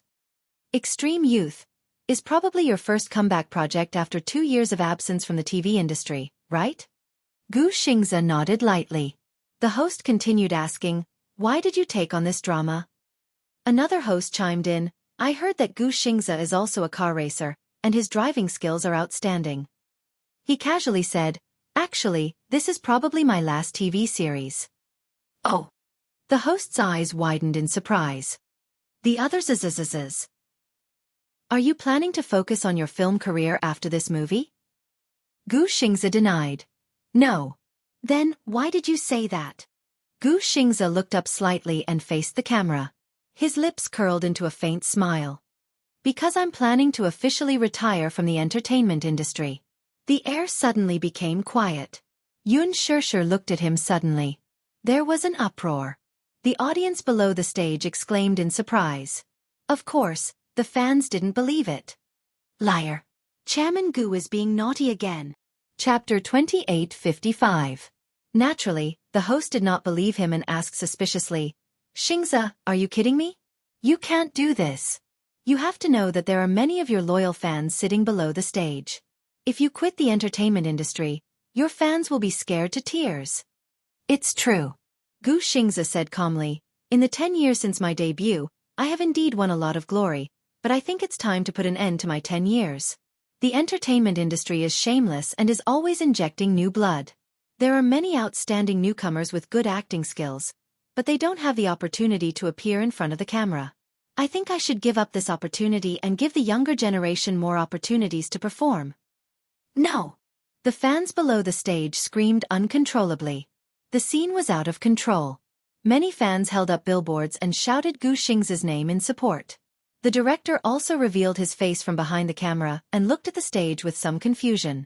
He was very surprised and hesitated for a moment. Now that the scene was out of control, he wondered if he should rush in with the advertisement and cut this part out. Although it was a live broadcast, there was a 10-minute time difference between what was shown on TV and what was shown on TV. This was to prevent any accidents from happening and to edit it in time. However, even the director was stunned. This sudden announcement was not part of the script. Everyone was flustered and did not know how to react. Fortunately, the host reacted quickly and immediately returned to his senses and continued the interview. "Why did you decide to quit the entertainment industry?" "Actually, all your fans have seen the glory you have achieved since your debut. Now that you are so popular, isn't it irrational to choose to quit the entertainment industry? In the beginning, entering the entertainment industry was just a change in life for me. I did not treat it as my entire life. However, with the rise of popularity, this job gradually became a responsibility." Gu Xingze paused and smiled slightly. He continued, "However, being in a high workload state all the time makes one feel tired. I don't get a good rest every day, so my fans want to see more of me in front of the camera. My works, my new songs, and even my advertisements. A lot of work far exceeds my workload. Being in this state for a long time is really a very negative way of life. Don't quit the entertainment industry." Many fans were so emotional that they cried. Hua Jin was also stunned. Xianxia felt even more conflicted and did not know how to react for a moment. She had never imagined that this program would be his farewell ceremony from the entertainment industry. Was he really going to quit the entertainment industry? Gu Xingze glanced at the audience and suddenly stood up. He walked to the front of the stage and smiled faintly at a fan who was covering her face in pain. "Don't cry, okay? Xingze, we love you." The fans were sobbing and begging him to stay. Gu Xingze laughed. "Don't be sad, okay? I'm just quitting the entertainment industry, but that doesn't mean you won't see me in the future. I'm just too tired." "Xingze." the fans cried bitterly. Don't be so tired. You don't have to accept so many drafts. We are all willing to wait for you. But, without any works, artists will be outdated. Xianxia said helplessly, being outdated is more painful than retiring. Chapter 2856. You'll never be out of date. You'll always be our star. You'll always be our favorite idol. Xianxia, don't make such a joke. We'll go crazy. Xianxia, if you leave the industry, my heart will die. The scene became extremely sad. Even Xianxia, who never accepted emotional content, was teared up by the fans' passionate pleas and sorrowful tears. He turned around and slowly returned to his seat. When he turned around again, his handsome face was reflected in front of the camera. His eyes were so red that it made one's heart ache. I made this decision after much consideration. Xianxia sucked in a deep breath of cold air and finally said slowly, I've already booked a flight to America. I'll go back to university to pursue my postgraduate studies. With that, he put down the microphone, stood up abruptly, and left the studio resolutely. The scene was completely out of control. The fans' cries drowned out all the noise. All the main creatives of the production team looked at each other, not knowing what to do. Ever since the show was broadcast, it was the first time that it had to stop halfway because of such a sudden incident. On Weibo, netizens uploaded the edited footage of Xianxia's official announcement of his retirement from the entertainment industry. It quickly caused a lot of heated discussion. Xianxia announces his retirement from the entertainment industry. Xianxia's era is over. Xianxia's retirement from the entertainment industry has a hidden reason? Xianxia is unwell and announced his retirement from the entertainment industry to recuperate in America. On the internet, the fans were in an uproar because of this matter. Xianxia's latest Weibo post was quickly pushed to the top of the trending list. Many fans left comments to persuade their idol to stay. Many of them had become Xianxia's fans since they were in school. Until now, some of them had become moms, and some of them had matured and grown up.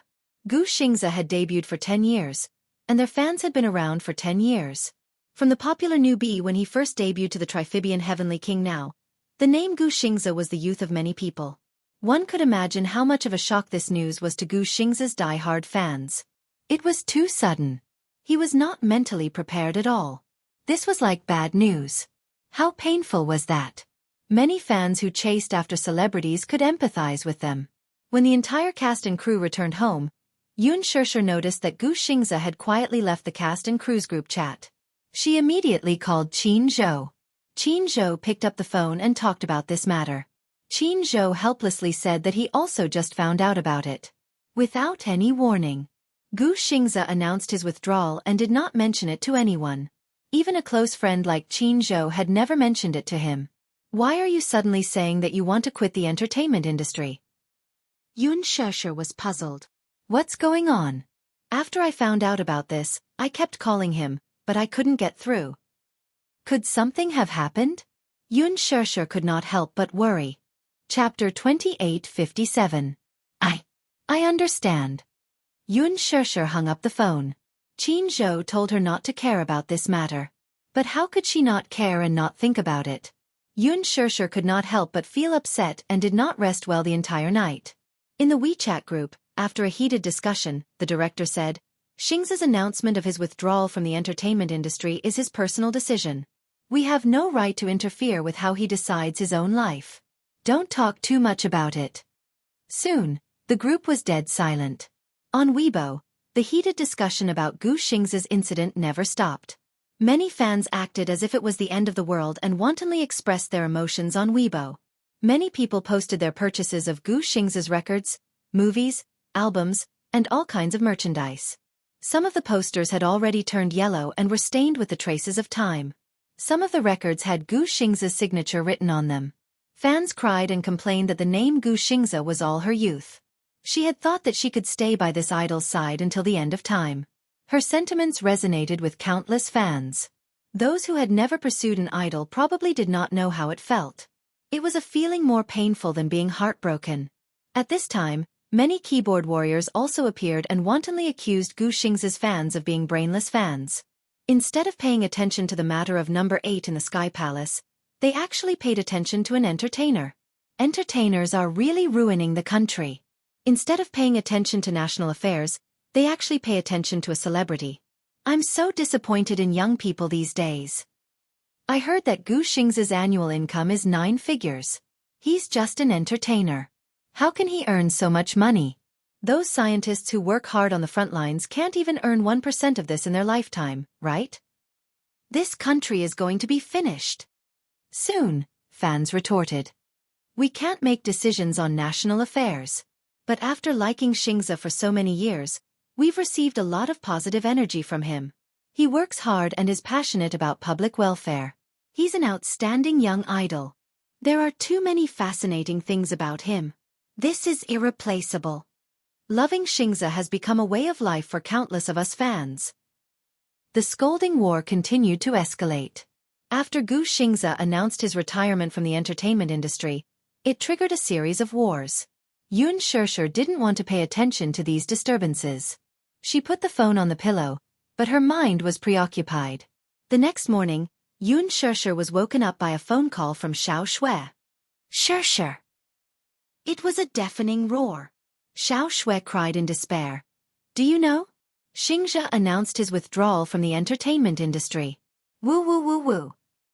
What should I do? What should I do? I'm heartbroken.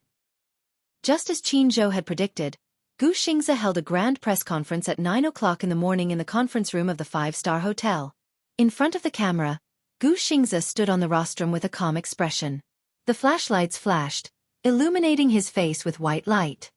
I officially announce that from today onwards, I, Gu Xingxia, will be leaving the entertainment industry. After he finished speaking, he bowed deeply. His calm expression was hidden in the shadows. The press conference was broadcasted live on different video websites. The television stations took turns to broadcast it and reported it seriously. Gu Xingxia's calm and handsome face was projected on the big screen in the mall. Chapter 2858. Many fans gathered under the big screen. When they heard this news, they covered their mouths and choked. This was probably the most morale day in the entertainment industry. 2 days after the press conference, this matter was still fermenting. Because of Gu Xingxia's matter, Extreme Youth suddenly became the center of attention. When the entire production team was doing promotions, only Gu Xingxia was absent. In the face of the media's questions, all the topics revolved around Gu Xingxia's name. The entire production team was very embarrassed. All the media was targeting a lead actor who was no longer participating in any promotions. This was the most frustrating thing. There were some questions that they also wanted to answer, but what exactly were the answers? Why did Gu Xingxia quit the entertainment industry? Even they did not have an answer. The director kept repeating, "Please don't ask questions that have nothing to do with the production." I'm sorry, I don't know. However, the media seemed to want to get to the bottom of it. Backstage, the director almost flew into a rage. Gu Xingxia, Gu Xingxia. Why are they all asking questions about him? It's not like we can interfere with a decision like quitting the entertainment industry. We have no way of knowing the reason for quitting. These media outlets really have no standards at all. When Xianxia heard this, her heart sank. Gu Xingxia's fans are too much. Isn't it just quitting the entertainment industry? It's like they're crying at a funeral. Look at those brainless fans at the venue. It's as if I'm the one who forced Gu Xingxia to quit. It's so annoying. When Hua Jin heard the director's words, he felt a little uncomfortable. Crying at a funeral. Director, do you have to say such harsh words? Am I not telling the truth? The director was really angry. Why are you sticking up for him? I think it's unreasonable and too much for you to say that about Senior Xingxia's fans. Hua Jin said, perhaps Xingxia has long had the idea of quitting the entertainment industry because of his health. When we were filming the show that day, I could tell that he didn't look too good. However, even if he wanted to quit the industry, it would have been after filming all the scenes and when the production team was wrapping up. His withdrawal from the industry had indirectly helped the production team gain popularity. But even if he has decided to quit the entertainment industry, you shouldn't say that about his fans out of basic respect. Who do you think you are? The director cursed. Hua Jin, are you trying to challenge me? Who do you think you are? You're just a gigolo who was raised as a mistress and relied on the unspoken rules to get to where you are. I say, those brainless fans, why are you blindly interfering? Get lost. You! Hua Jin was furious and glared at him.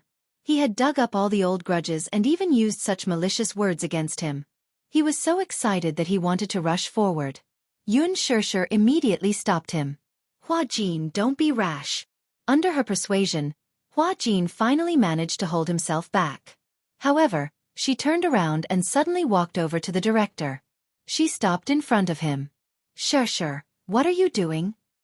Before he could finish his sentence, Xianxia raised her hand and slapped him across the face. Everyone couldn't help but be dumbfounded. There were many big shots who dared to challenge the director. However, Xianxia was the first person to slap the director in front of everyone. She was crazy. What are you doing? The director covered his face and flew into a rage out of humiliation. Chapter 28:59. If you don't respect others, don't expect others to respect you. Then, Xianxia said calmly, Director, I think Hua Jin is right. You don't have to take out your anger on Xingzi's fans for the media's mistakes, and you don't have to use those despicable words to insult Hua Jin. You? The director gritted his teeth and glared at her. But he only dared to glare at her. Who was Xianxia? Mu Yaja's wife. Just the name Mu Yaja alone was something he could not afford to offend even if there were 10 of him. Therefore, he could only swallow his anger after being slapped by her. Xianxia returned to Hua Jin's side and held his hand. Let's go. Because of her slap, Hua Jin's pent-up anger dissipated a lot. After leaving the television station building, Hua Jin said a little gloomily, Actually, I feel quite disappointed when Gu Xingzi left the entertainment industry. Disappointed? Yes. He has always been my goal. I have always regarded him as my beacon. I hope that one day, I can replace him and become a popular idol. However, I feel quite disappointed when he leaves the entertainment industry. Xianxia's lips twitched. You can't surpass him. Oh, everyone can't be replaced. Moreover, he is the idol of the Triphibian Heavenly King. Just by singing, he can crush you to death. You can't sing well, so how can you compare to him? He has won an international music award. What about you? You have to rely on post-production tuning to sing the theme song. Hua Jin pouted. Stop talking. His heart ached. The video of Gu Xingzi's press conference was broadcasted through various channels and presented to the public. He was the symbol of an era. His 10 years had been incomparably glorious. Fans had fantasized about accompanying him through his second decade and third decade.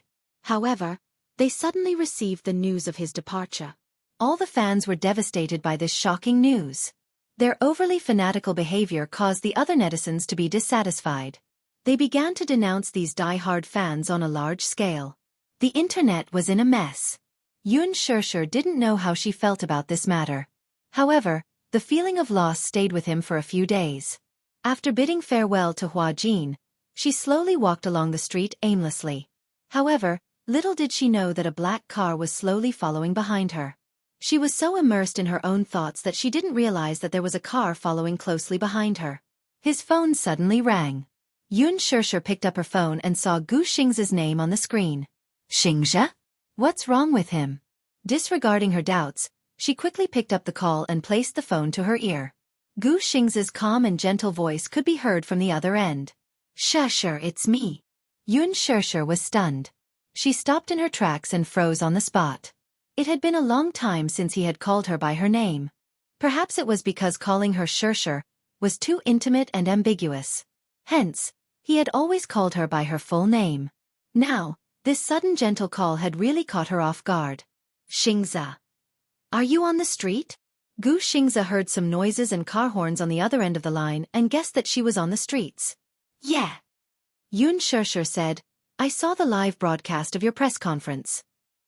Chapter 28:60. I saw the live broadcast of your press conference. Ha! You really have the heart to do that. Xianxia looked around. Coincidentally, there was a big screen in the shopping mall not far from her. On the screen, Gu Xingzi's announcement of his retirement from the entertainment industry was still being played. Below the screen, there was a circle of fans. Even though there was a distance between them, Xianxia knew that the eyes of these fans must be filled with tears. Your fans really can't bear for you to quit. Xianxia sighed. You might be a little too heartless. Why did you quit the entertainment industry? There's no reason. I'm just tired of living in front of the camera. Regarding this topic, Xianxia did not delve too much into it. He changed the topic. Sure, can we meet? As if he was afraid that she would reject him, he smiled and said, this is probably the last time we'll see each other. What do you mean? He said, my flight is at 1 in the morning. After tonight, I will return to America and never come back. Although she was mentally prepared, when she heard Xianxia say that he would never come back, she felt a little suffocated. Sure. Xianxia took a deep breath. I want to see you. Even if we don't say anything, I want to see you for the last time. Xianxia also took a deep breath. She looked up at the starry sky and asked, where are you? I'm at the office. I just signed a bunch of agreements. Xianxia said again, where are you? Tell me, I'll go and find you. I'm in the city center now. But there are too many people here. It's not convenient for you, right? With Xianxia's national recognition, even if he was fully armed, he would be recognized in a matter of minutes if he walked on the streets. Xianxia tried to get his opinion. Do you know the park at Hushin Island? Yes. Are you driving? Yes, I'll drive. I'll wait for you at the car park at Hushin Island. Okay. After hanging up the phone, Xianxia immediately walked to the side of the street and flagged down a car. A taxi stopped beside her and she immediately got in. The driver glanced at her and stepped on the accelerator. Then, he realized what was going on and suddenly slammed on the brakes. What's wrong? Xianxia turned pale with fright. She was startled by the sudden braking. You are that? The driver thought hard for a while. The TV drama that my wife has been following recently is called Lethal Beauty. You're the second female lead in it, right? It's that bad woman. My wife hated you at first. But after watching some of your variety shows, I fell in love with you again. Looking at her up close, she really is a beautiful lady. Xianxia smiled awkwardly. I didn't expect my luck to be so good today. I picked up a superstar. Superstar? Can I have your autograph? Okay, but you have to drive me to my destination first. Oh, okay. The driver was so excited that he didn't even turn on the meter and just slammed on the accelerator. Along the way, the traffic lights were congested. The driver suddenly glanced at the rear mirror and made a tisk sound. The Lexus has been following us all the way. Maybe it's a coincidence. Xianxia said casually. The driver said half-jokingly, could it be the paparazzi? Why are there so many paparazzi following us every day? Xianxia didn't think much of it. Chapter 2861. However, when time came to a standstill, countless thoughts rushed into her mind. Xianxia could not help but recall everything that had happened between her and Xianxia. Scenes flashed before her eyes like a merry-go-round. Unknowingly, her eyes turned red. He said that he was going to America and would not be coming back. In other words, tonight would be the last time they met. She actually felt a little reluctant to part with him. Just as she was lost in her thoughts, her phone rang again. She picked up her phone, thinking that it was a call from Xianxia. Unexpectedly, it was a video call from Jianghu. Xianxia was stunned. Looking at the time, it was already late. Why would he call at this hour? On second thought, due to the time difference, it was probably still daytime over at Xiaojia's place. Perhaps something had happened. She picked up the video call. On the other end, Jianghu's handsome face was reflected on the screen.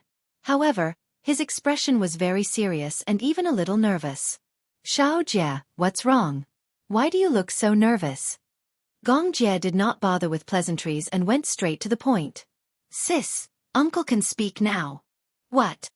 Xianxia turned pale with fright and stood up abruptly. You're saying that Dad can speak now? Yes.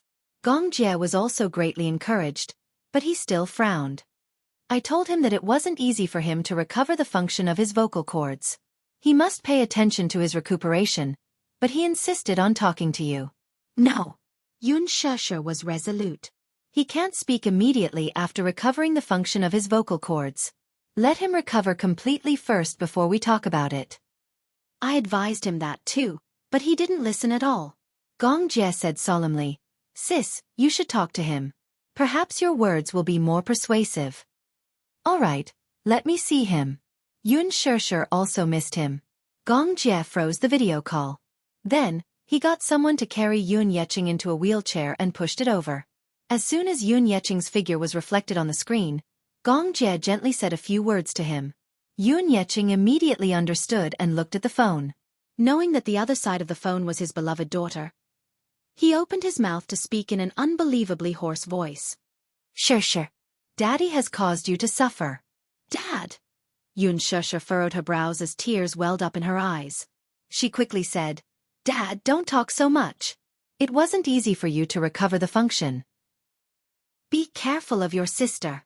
Yun Yeqing ignored her advice and squeezed out these words with much difficulty while holding on to the wheelchair. Xianxia was completely stunned. Sister? Yun. She is not dead. His voice was as rough and broken as gravel, but even though he was speaking with great difficulty, she still understood what he was trying to convey. Yun Na, she's not dead? Dad, how did you know? Because the person who attacked me that night was her. Yun Yeqing seemed to have prepared a script as he said agitatedly. It was her who destroyed me with sulfuric acid. She will definitely look for you. You must be careful.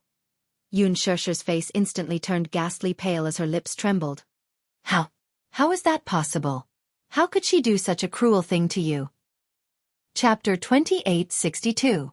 Just as she finished speaking, she suddenly felt a car slowly approaching from behind. The ground beneath her feet was instantly illuminated by the high-beam headlights, turning it as bright as a white carpet. The low rumble of the car's engine rose and fell continuously. Xianxia's heart skipped a beat.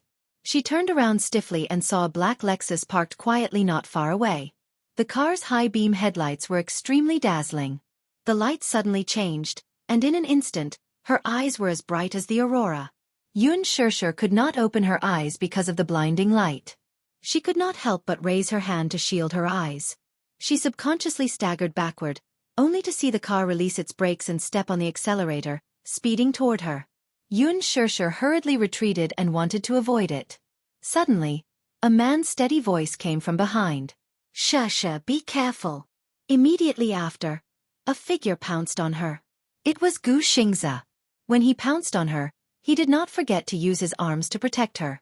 Hence, even when the two of them fell to the ground, she fell into his arms and did not collide directly with the ground because of his protection. Her phone, however, did not escape being crushed by the car's wheels and was directly crushed. The car brushed past the two of them and stopped very quickly. Immediately after, a woman got out of the car. Xianxia turned around abruptly and saw that the woman was wearing a simple outfit that was as black as ink. However, under her short hair, her face was extremely ugly and covered with hideous scars. Even so, Xianxia could still recognize her at a glance. Based on her facial features, this woman was Yun Na. It turned out that she was in the Lexus that had been following her all this while. Xianxia shuddered at the thought of this. She then thought of Yun Yeqing's words earlier. Yun Na is not dead. She destroyed me with sulfuric acid. Xianxia reacted to everything at once. She raised her head abruptly and glared fiercely at her, crying with every word. Yun Na, it's you. You're the one who harmed Dad.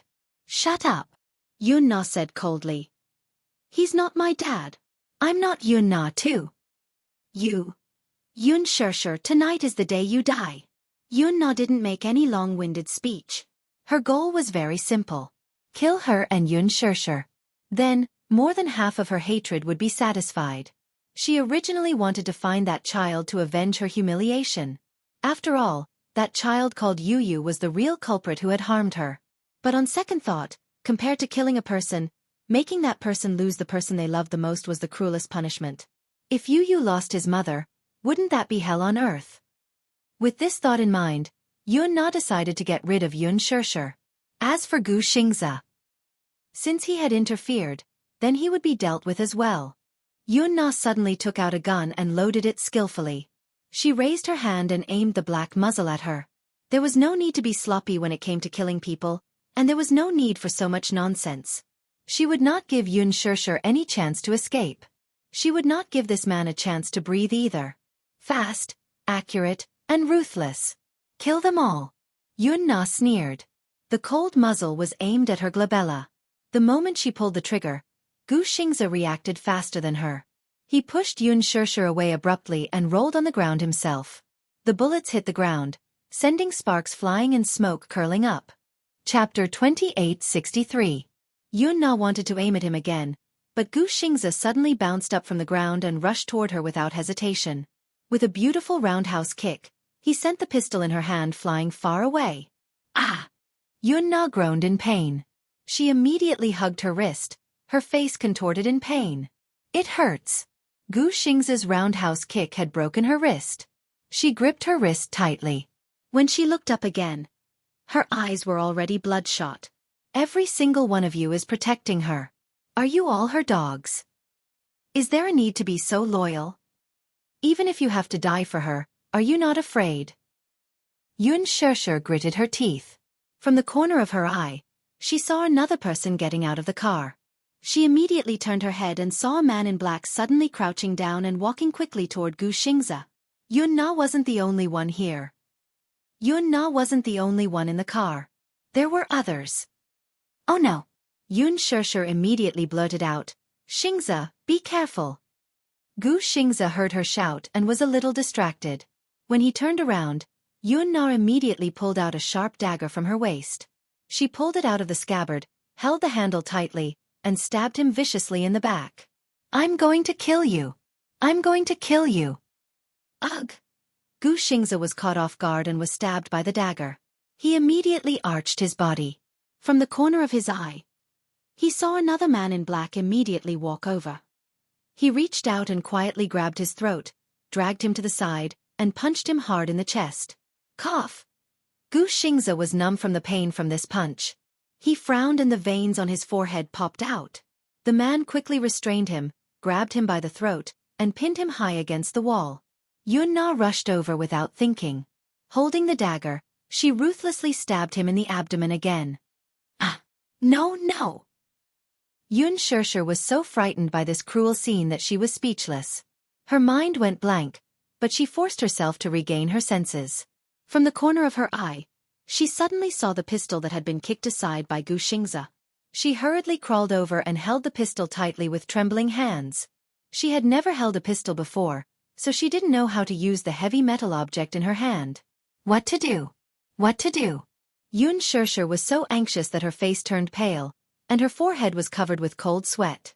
At that moment, Yun-na stabbed him again. When she suddenly pulled out the dagger, it was dripping with blood.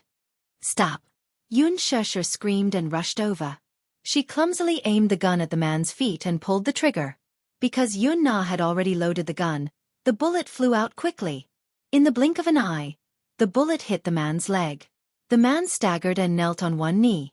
Bang! Bang! She fired 2 more shots at his back. Yun-na saw that she had a gun in her hand and was about to rush toward her. Xianxia, I'll kill you. Go to hell for me. Seeing her rush over, Xianxia trembled and held the gun tightly. She broke down and said, "You're the one who should go to hell." Bang! Bang! The bullet shot through Yun-na's other intact wrist and penetrated her flesh. The other bullet lost its center of gravity and made a hole in the wall. Yun-na's dagger fell to the ground. Xianxia, you! She couldn't believe it. She didn't expect that Xianxia could hit the target on her first try. Chapter 2864. She had practiced for a long time to learn how to use a pistol. Yun-na was in so much pain that she could no longer move her hands. Like a walking corpse, she rushed toward her and slammed her to the ground. Xianxia wanted to pull the trigger again, but she realized that there were no more bullets. This pistol only had 6 bullets. She was shocked and panicked. Yun-na was on top of her. Because she was angry from embarrassment, she opened her mouth and bit down hard on her shoulder like a mad dog. Ah! Xianxia groaned in pain and broke out in a cold sweat. She suddenly reached out and strangled Yun-na's neck. She was on the verge of losing her mind. She did not care about those so-called scruples and used her fingers to crush Yun Na's eyeballs. Because of the enormous pain, Yun Na let out a shrill cry hysterically, and she actually rolled over to the side. She was too anxious. She was too anxious to get rid of Yun Shirshir. Instead, she was flustered because of this. Yun Shirshir immediately got up from the ground and pounced on her again. She used her hands to strangle her ruthlessly. Angry and desperate, she shouted at the top of her lungs, "Yun Na! Why are you so cruel?" Yun Na was choked until she could not breathe. Her entire head was red because of the lack of oxygen in her brain. Her eyes bulged and her veins popped out. Yun Shirshir gritted her teeth and said, "I hate you. I hate you. You're the one who destroyed this family. You deserve to die. The one who deserves to die is not me. It's you. You're the one who caused Dad to be like that. He's your biological father. How can you treat him so cruelly?" "He's not." Yun Na screamed in despair. "He's not my father. He's not. Yun Shirshir, you took away everything that belonged to me. Even if I go to hell one day, I want you to be buried with me." When Yun Shirshir thought of Yun Yecheng's miserable state, she hated this detestable and evil woman even more. She tightened her grip on Yun Na's throat and exerted more force. She wanted to kill her. Even if she was sentenced to break the law, she would not hesitate. This woman is crazy. If he didn't kill her, she would kill him and Xianxia. She absolutely couldn't tolerate her hurting Xianxia again. Yun Shirshir and Yun Na were in a fierce confrontation. Behind them, the man in black finally got up from the ground. He had been shot in the knee, and one of his legs had lost its support. However, when he saw that Yun Na was at a disadvantage, he immediately turned around and returned to the car. He opened the trunk and took out a silver handgun. The man turned around. Under the moonlight, the gun glinted coldly and attracted Gu Xingzi's attention. It was a gun. He followed the man's gaze and realized that he was closing in on Yun Shirshir. He gradually raised his right hand, swiftly loaded the gun, and put his index finger on the trigger. No. Without a second thought, Gu Xingzi ignored the blood flowing out of his abdomen and back. Just as the man raised his gun and pulled the trigger, Gu Xingzi pounced on him. Ugh! The man was caught off guard and was pushed to the ground by Gu Xingzi. However, the trigger had already been pulled, but the bullet's trajectory suddenly deviated. Originally, if the shot had not deviated, the bullet should have pierced through the back of Yun Shirshir's head. However, because of Gu Xingzi's interference, the bullet hit the car window beside Yun Shirshir. Bang! A loud sound was heard. The car alarm sounded. Chapter 2865. The glass shattered. The flying glass cut her cheeks and exposed her skin. Finally, the glass shards pierced Yun Shirshir's eyes. The eyes were the weakest part of a human being. When the glass shards pierced her eyes, the piercing pain made her cry out in pain. Because of the sharp object piercing her eyes, Yun Shirshir felt a piercing pain in her eyes. Her whole body fell backward. Her eyes hurt. After the whole world spun around, her head hit the concrete floor heavily. Her eyes were shaking from the pain. Then, she seemed to feel the glass from the car window falling on her body. Shirshir. She seemed to hear Gu Xingzi calling her name. But she couldn't hear what he was shouting. The pain seemed to have taken over all her consciousness. So painful, her eyes hurt. Yun Shirshir panicked. She touched her eyelids with trembling hands. Her fingertips touched a patch of warm blood that stained her eyelashes. It flowed down her cheeks and stained her clothes. She endured the searing pain and opened her eyes a little. Her vision was blurred by blood, as if covered by a layer of red fog. It was so hazy that she couldn't see anything. She could only vaguely distinguish the glaring light. I can't see anything." Yun Shirshir choked with sobs. Gu Xingzi frowned and gritted his teeth. He grabbed the dagger from the ground with difficulty. The man behind him wanted to get up and make a final struggle. However, Gu Xingzi didn't give him the chance to do so. The dagger pierced into his chest. That was where his heart was. Gu Xingzi knew very well that this dagger had pierced into his chest. He didn't want to get up. The man's eyes widened in disbelief as he was stabbed in the chest. His face instantly became distorted as he looked at the man covered in blood in disbelief. He had been stabbed so many times, but he still had so much strength. To actually stab the dagger so deeply. The man immediately spat out a mouthful of blood. This slash was almost destructive. His entire body collapsed on the third floor. His eyes were wide open in anger and he no longer struggled. Gu Xingzi stood up and staggered over to Yun Shishir's side to help her up. However, when he exerted a little force, it affected the location of the wound, and blood gushed out again. Yun Shishir shrieked in fright when she felt someone touching her. Gu Xingzi immediately coaxed her gently. "Shishir, don't be afraid. It's me, Xingzi." He held back the sweet taste in his throat and glanced at Yun Na, who was unconscious on the ground. He said to her, "Let's go to the hospital." "We." Before he could finish his words, his legs went soft and he almost fell to his knees. When Yun Shishir heard his voice, she endured the pain and groped around aimlessly. Finally, she found his hand. She immediately grasped his hand tightly. "Xingzi, how are you? Are you seriously injured? Did you lose a lot of blood?" "No." Gu Xingzi endured the pain and gritted his teeth. He pretended to smile calmly and said, "I'm fine." Yun Shishir didn't believe him. She rubbed his body, but he held her hand instead. "Your eyes are injured. Let's go to the hospital, okay?" "Okay." Yun Shishir touched her face in pain. When she touched the sticky blood, she became even more flustered. She couldn't see anything. Chapter 2866. Seeing that she was flustered, Gu Xingzi hugged her gently to calm her down. "Don't be afraid. I'm here. Everything will be fine," he said calmly. "Everything will be fine, okay? Don't be afraid." The two of them stood up while leaning against each other. Yun Shishir couldn't see and had lost her sense of direction. She could only use all her strength to put Gu Xingzi's arm on her shoulders and try her best to support all his weight.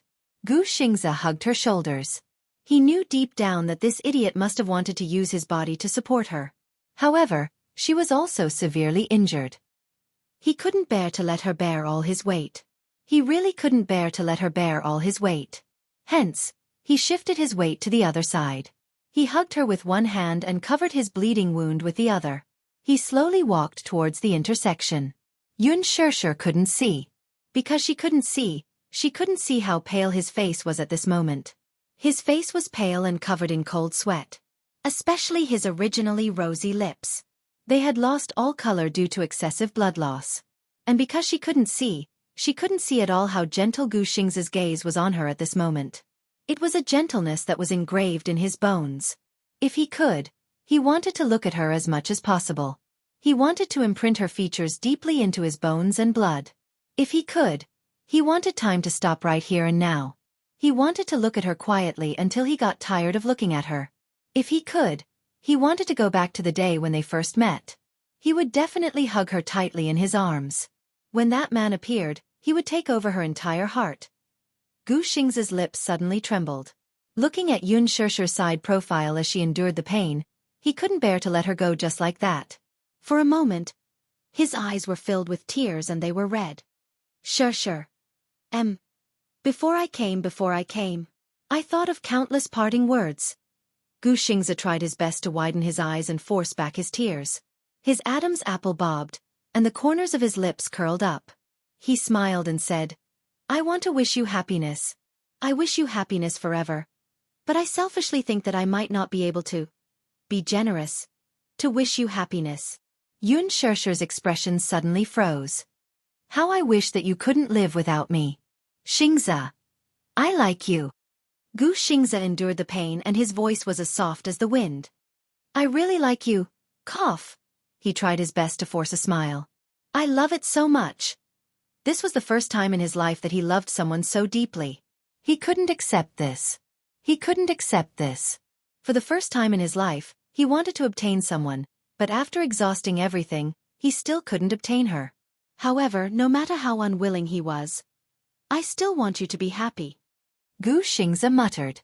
Sure, do you know? I want to be generous and wish you happiness, but I also selfishly hope that you'll never be happy for me. But if you're lonely, I can't bear it." Yun Shishir suddenly felt the weight on one of her shoulders collapse. Her shoulder was suddenly empty, and she heard a heavy sound. It was the sound of someone falling to the ground. "Xingzi!" Yun Shishir was so scared that she cried, "Xingzi, where are you?" Chapter 2867. Xianxia, where are you? She immediately squatted down and desperately searched until she found an arm. She crawled over along the arm and hugged Xianxia in her arms with heartache. Tears kept flowing from her eyes and dripped onto his body along with blood. Xianxia, don't scare me. Don't scare me. She was so shocked that she was flustered. It was as if the whole world had collapsed. She shouldn't have accepted his appointment. She should have rejected him cruelly. That way, even if he was disappointed, he could have safely boarded the plane to America and not ended up like this. She was wrong. Oh God. She knew she was wrong. She really knew she was wrong. Could she rewind time? Could she rewind time? She didn't want anything to happen to him. Sure. Xianxia's breathing suddenly quickened. He opened his eyes and looked up at her. Seeing her crying, his heart felt like it was being stabbed by a knife. Don't cry. Xianxia, don't scare me. It's okay. Xianxia smiled gently and coaxed her softly. I don't care about life and death anymore. He had depression, so he didn't care about death. From the beginning to the end, he had locked himself in his own world. The only light he saw was her, but he didn't hold on to it firmly. In this world, the only thing he couldn't care less about was her tears. It's all my fault. It's all my fault. Xianxia cried bitterly. Let's exchange, okay? I'll exchange my life for yours. Please, don't die. You can't die. Don't leave me so cruelly. Will you forget me? Xianxia asked with difficulty. When Xianxia heard this, tears welled up in her eyes. He continued to ask stubbornly, if I die, will you remember me for a second? Xianxia was very sad and deliberately provoked him. If you die, I'll definitely forget you. The more I forget, the better. So, when Xianxia heard this, he laughed softly and interrupted her. Yes, that would be best. Xianxia was stunned. When Xianxia heard that she was going to forget about him, there was a sense of loss and comfort in his eyes. He was disappointed because she said that she wanted to forget about him. Comforting, like this. What was left for her was not those painful memories. I also don't want to leave you with sad memories. Xianxia's eyelids became heavier and heavier. His face lost all its luster and became extremely gloomy, but he still tried to smile. Forget me. It would be best. His eyelashes gradually drooped. His fair hand suddenly slipped from her palm and hung limply to the side. The air suddenly became deathly still. In his ears, it was as if the line of death had been drawn. She could no longer hear any sound, and she could no longer feel any warmth or undulations from his body. She could only feel that his body was gradually losing its warmth, and it was becoming increasingly cold. Xianxia? She forced a smile and gently touched his cold face, trying her best to pull the corner of his lips. Xianxia, can you talk to me? I want to talk to you. I'm scared. I'm really scared. Liar. Xianxia furrowed her eyebrows. Didn't you say that with you around, I don't need to be afraid? But, why did you leave me behind? Xianxia did not react at all, let alone make a sound. Chapter 2868. Xianxia did not react at all. His eyelids were slightly closed, and his expression was calm. However, he was like an empty shell, so empty that there was no trace of life. No! She finally began to panic. She groped around and held his face, pressing her forehead against his cheek. However, she could only feel his cold temperature. Xianxia, don't. I beg you, don't leave me. She begged in despair. Using all her strength, she hugged his shoulders tightly, trying to transfer all her body temperature to him. Xianxia, I was lying to you just now. Xianxia said in pain. I was lying to you. I wanted you to live well. I was lying to you. I was lying to you. I won't forget you. How could I bear to forget you? Memories flashed through her mind like a revolving lantern. When they first met, he smiled and sized her up. His beautiful eyes were slightly curved, and a warm smile appeared on his face. You're so clean and beautiful. Why did you become the assistant of a small-time model? How useless. You're much prettier than her. If you enter the entertainment industry, you'll definitely be popular. Your temperament is just right for the female lead in my heart. Xianxia could no longer hold back her heart-wrenching sadness. She burst into tears and hugged his cold body in a sorry state, crying like a desperate child. I like you so much. I like you so much. Gu Xingzi's smile was still vivid in her mind. At Huan Yu's annual cocktail party, he led her to the dance floor. He was dressed in a suit. He leaned over slightly to her and made an inviting gesture, like an elegant and noble gentleman. May I have a dance with you? He smiled. His teeth were pure white and extremely charming. Life felt like the first time they met. Xianxia gritted her teeth and hugged his head that had no center of gravity. Tears gushed out like a fountain. She tried her best to open her eyes wide, wanting to take a good look at him. However, the wider her eyes were, the deeper the pain. In the end, all she could see was a blood-red blur. She could not see anything clearly. No! Xianxia cried helplessly. Let me take a good look at you. Xingzi, let me take a good look at you. I can't see anything. Xianxia grabbed his collar tightly. The pain was so great that her soul was about to shatter. Xingzi! She called his name in despair, and her cries echoing in the huge parking lot. Xianxia? In the darkness, a tall figure walked towards her. Xianxia opened her eyes abruptly, only to see the superstar's gentle smile. Xingzi! She was excited and hugged him. You're not dead. You're not dead. She was so happy that her words were all jumbled up. She only knew how to repeat the same sentence. Her heart ached as she hugged him tightly. I think I Xingzi, I really think you leave, I really think I shui. Xianxia's tears flowed uncontrollably. Don't make such jokes again. You leave me, you leave. Sure. Gu Xingzi calmed her down. His warm hand gently caressed her hair. He smiled and said, I'm leaving. You're leaving? Yes. Where are you going? To a place very far away. Gu Xingzi's tone was relaxed. This is probably a form of relief. To him, the pain of living and falling into darkness forever was a form of relief. Chapter 2869. Meeting you is the luckiest thing in my life. But meeting you has already exhausted all my luck. Gu Xingzi smiled faintly. But I don't regret it. Gu Xingzi suddenly turned around and looked back with a smile. I'm leaving. No. Xianxia immediately got up and chased after him desperately. Xingzi, don't go. However, Gu Xingzi seemed to not hear her voice. His back view gradually disappeared from her sight. She used all her strength to chase after him, but no matter how hard she tried, she could not catch up with him. Ah! Xianxia woke up in the darkness and opened her eyes wide. Through her blurry vision, she could vaguely feel a strong light shining down from the top of her head. It's okay. The surroundings were noisy, and the voices of people were clamoring. Two people carefully carried her onto the stretcher. Be careful. Be careful of her hand. Don't crush it. In the middle of the night, the flashing lights of the police cars and ambulances were dazzling. In the long corridor of the hospital, the cold lights flashed past. The doctors and nurses were anxiously pushing the ambulance bed to the operating theater without stopping for a moment. Xianxia lay on the operating table with her eyes tightly closed. The piercing pain almost made her suffocate. She could vaguely make out the dejected cries of a family member among the chaotic voices around her. Then, in her daze, she heard a familiar voice. Sure. It was him. It hurts. She could not see anything. She reached out and was quickly held tightly by a pair of big hands. Wuxia pretended to be calm and called her name softly. Sure, it's me. Before he could finish speaking, the nurse pushed him aside. Sorry, sir. Please wait outside the operating theater.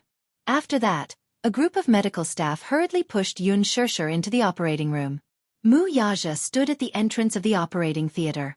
Behind him, Hua Jin rushed over with Yu in his arms. Xiao Yichen ran the fastest. He rushed to the entrance of the operating theater and raised his head. When he saw the operating theater light on, he gasped. Mommy!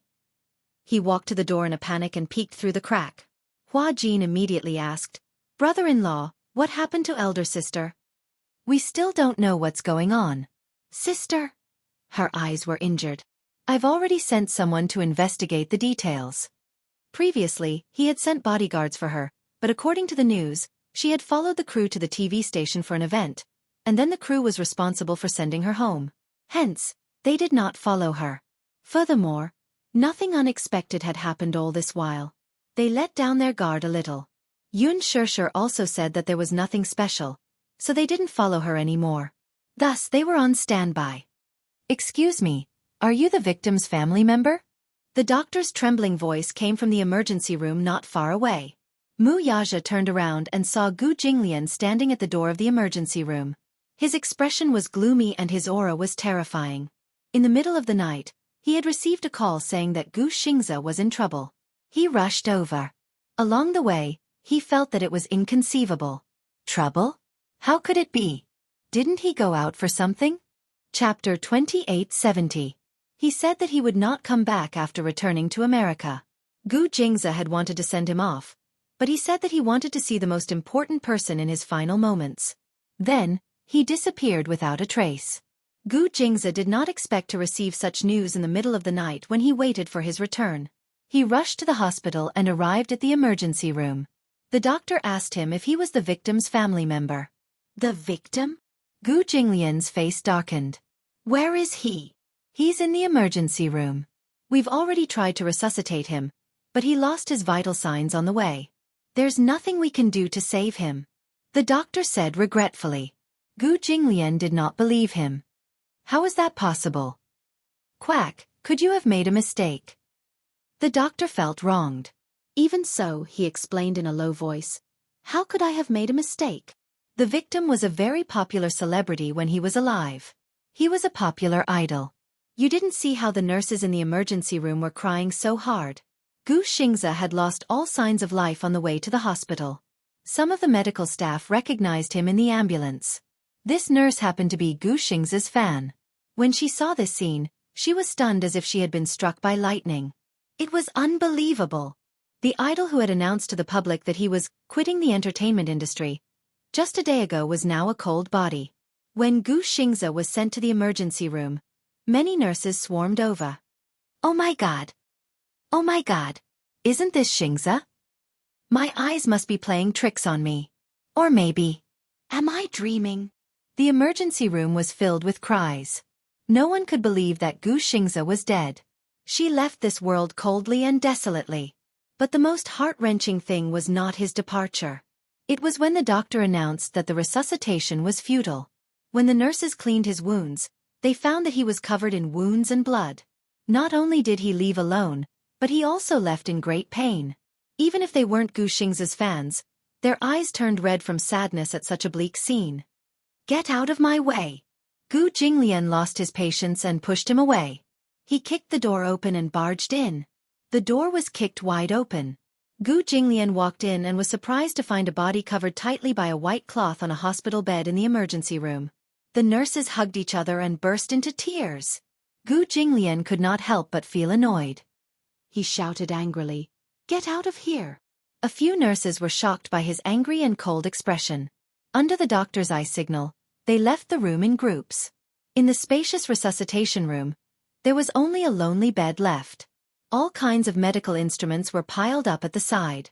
At the foot of the bed, there were many blood-stained and cut clothes. Gu Jinglian walked over to the bed.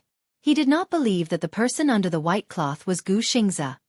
He could not help but reach out, pinch a corner of the white bed sheet, and lift it up. Wow! Gu Xingzia's pale and handsome face came into view. Gu Jinglian's eyes widened slightly. He lost focus for a moment and his pupils contracted. He was so shocked by this scene that his heart stopped beating for a moment. Xianxia. Was he really dead? He was in disbelief. Chapter 2871. Uncle Fu also walked over. When he saw Gu Xingxia on the bed, his eyes instantly turned red. What? What happened? He was fine, why did he? It wasn't that he didn't have feelings for Gu Xingxia. Uncle Fu had served Gu Lianqing wholeheartedly in the Gu family. After Gu Lianqing passed away, he started serving Gu Jinglian. However, his heart was incomparably gentle. His heart ached for Gu Xingxia and he pitied him. Gu Xingxia had lived in the Gu family for a period of time. At that time, only Uncle Fu could get close to him. Since he was young, Xianxia's personality had been more introverted. He rarely interacted with outsiders and always sealed himself in his own world. He liked to hide in the study room and read quietly or flip through comics. The only person who could communicate with him was probably Uncle Fu. From the beginning to the end, very few people could enter his heart. Once they entered, they couldn't leave. He was obsessed with love. In Uncle Fu's eyes, although this child looked cold, he valued love more than his life. He looked at Gu Xingzia's pale face and couldn't help but cry. He quickly wiped it away with his hand. Young Master Xianxia, how could this be? Wuxia also walked into the emergency room. He had only planned to wait outside the operating theater for his wife. When he found out about this, he rushed over but only saw Xianxia lying on the operating table, covered in blood. He didn't know if the blood on her clothes was hers or someone else's. Especially her eyes, which were filled with blood. When he saw it, his heart felt like it was being stabbed. What was the feeling of heartache? He wished he could take the pain for her. The eyes were the most vulnerable part of a person. The doctor said that there were many small glass shards in her eyes, which caused the corneal hemorrhage. Glass shards. How did these damn things get into her eyes? Wuxia really couldn't figure it out, but he didn't have time to investigate. He only cared about accompanying her by the bed. At that time, she was unconscious, but she kept mumbling as if she was talking nonsense. He leaned closer to listen, but he couldn't hear clearly. When she finally woke up and opened her eyes, she was pushed into the operating theater. Wuxia could only force himself to calm down. If he lost his composure, the situation would be completely out of control. Right now, he had to guard her until she left the operating theater safely. He didn't care about her eyes or whether she would lose her vision. He only wanted her to live well. Even if she could no longer see, he would do everything in his power to make her see again. However, Wuxia saw Uncle Fu's his eyebrows. But when he heard Uncle Fu's sorrowful voice, "Young master!" His eyebrows twitched, and he vaguely suspected something, so he walked to the resuscitation room. However, he saw such a desolate scene. Gu Xingzia lay on the hospital bed with a pale face. To be precise, this was an empty shell without any soul control. It was cold without any temperature. His body was already cold. His limbs were also gradually stiffening. His handsome face was stained with blood, but it was strangely calm. It was as if he had just fallen asleep. Normally, after suffering so many injuries, an ordinary person's expression would be extremely ferocious before they died.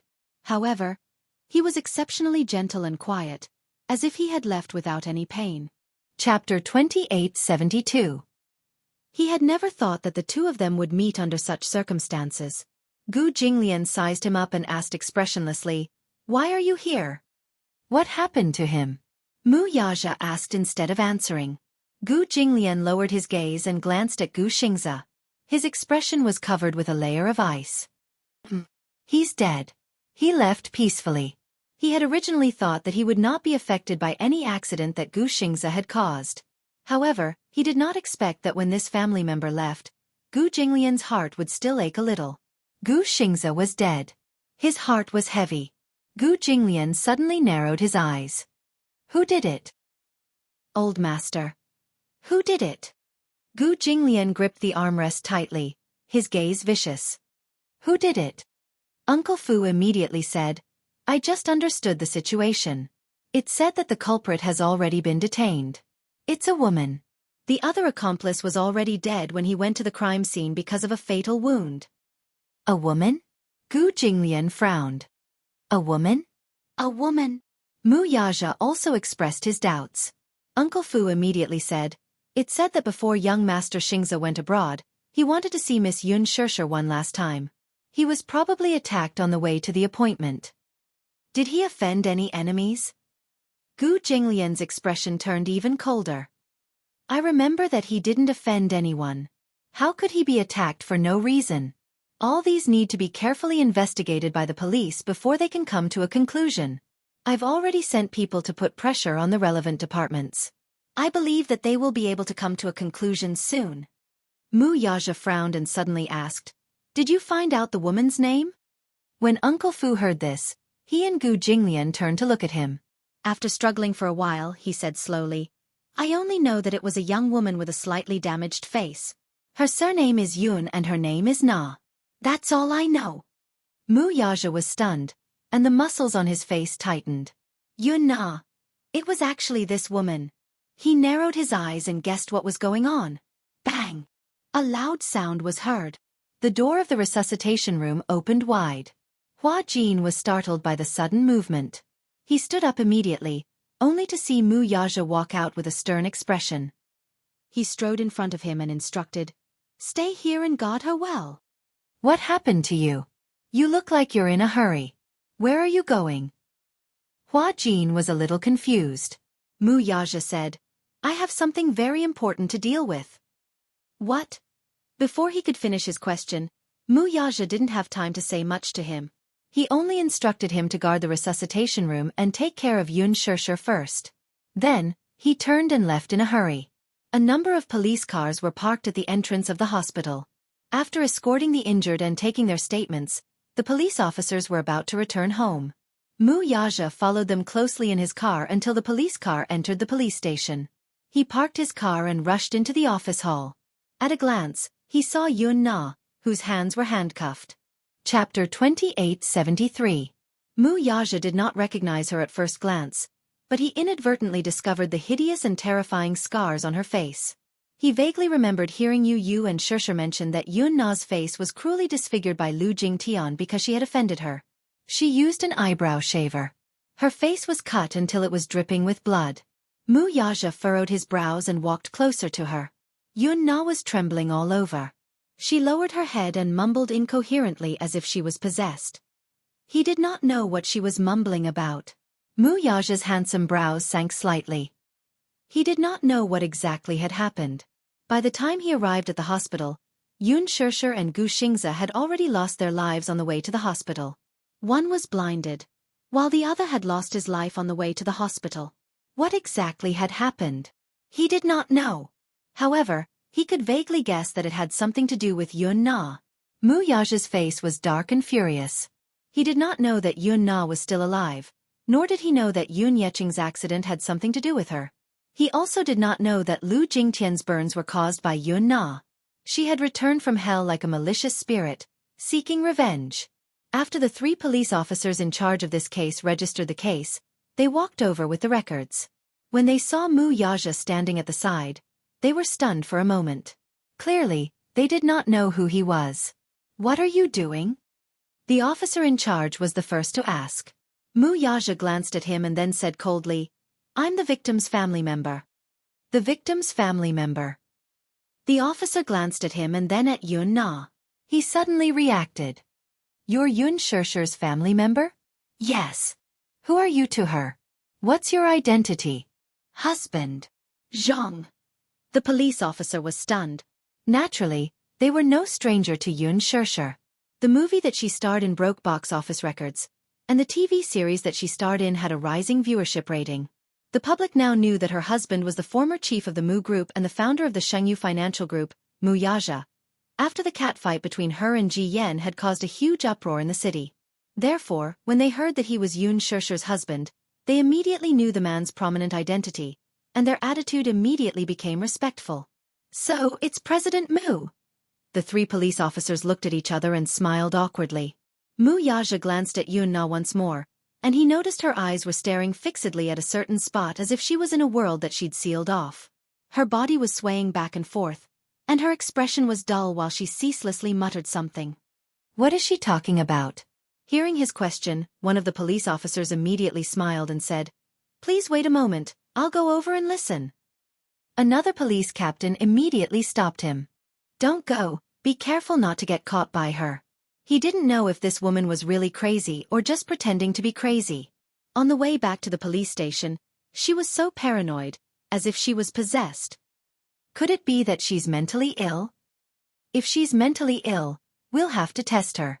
Mu Yaja immediately glanced at him coldly, and the man immediately stopped talking. "President Mu, do you have any instructions for us?" Mu Yaja sized up Yun Na with a gloomy look and then ordered, "Go through the bail procedure for me." This. Bail. Chapter 2874. The 3 of them were well aware of the situation. If Mu Yaja wanted to bail someone out, he didn't need to ask for their opinion. However, it was indeed too brazen of him to go through the bail procedure without even interrogating the criminal. I'll give you 20 minutes to go through the procedure. Mu Yaja glanced at his watch expressionlessly, then looked up and said coldly, "My time is precious." The three of them couldn't help but be deeply shocked by his gaze. They shuddered and looked at each other. At the hospital, the emergency room was crowded with people. News of Gu Xingza's accident spread like wildfire among the media, probably due to the hospital's insiders leaking the news. Many media outlets, upon learning that Gu Xingza had met with an accident and his life was in doubt, went to the hospital to wait for him after finding out which hospital he was sent to. Huan Yu also received the news from the Gu family and sent Ji Lin and Qin Zhou to rush over. Qin Zhou was the first to arrive at the hospital and hurriedly entered the morgue. In the huge morgue, there was only one bed. This was a room that the hospital had specially emptied to store Gu Xingza's body. Soon, someone rushed over to take care of Gu Xingza's body. When Qin Zhou arrived, Gu Xingza's clothes had already been removed and the bloodstains on his body had just been wiped clean. However, the wound was still a ghastly sight. Just as he walked to the door, he saw Gu Xingza lying quietly on the bed. He was stunned as if he had been struck by lightning. His mind went blank for a few seconds. Qin Zhou immediately reacted and rushed to the bed in a panic. However, all he saw was Gu Xingza's deathly pale face. "Xingza!" He called out Xingza's name sorrowfully.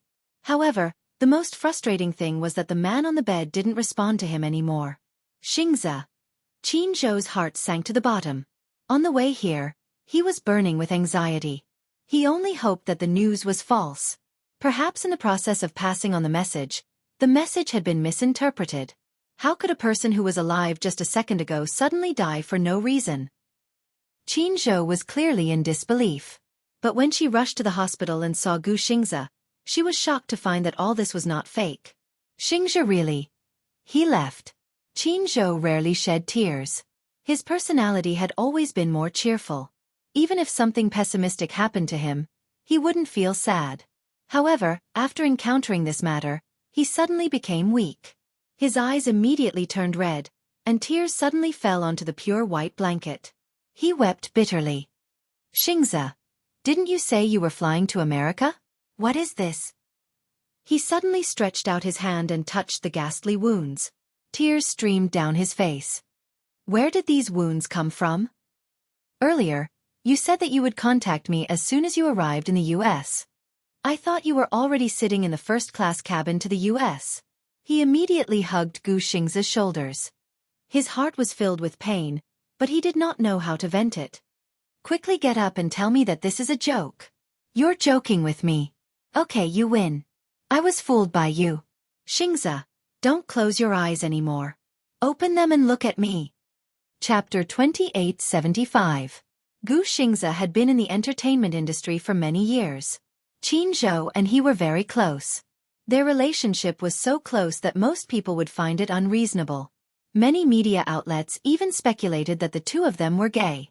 They said that Qin Zhou and Gu Xingza did not cheat on each other and that their sexual orientation was not normal. However, in fact, it would not be appropriate to use the phrase, "close as brothers," to describe the relationship between the two of them. Qin Zhou saw Gu Xingza as family, while Gu Xingza saw him as a lighthouse. If it were not for Qin Zhou's support in his 11 years in the entertainment industry, it would have been difficult for him to reach such a glorious position.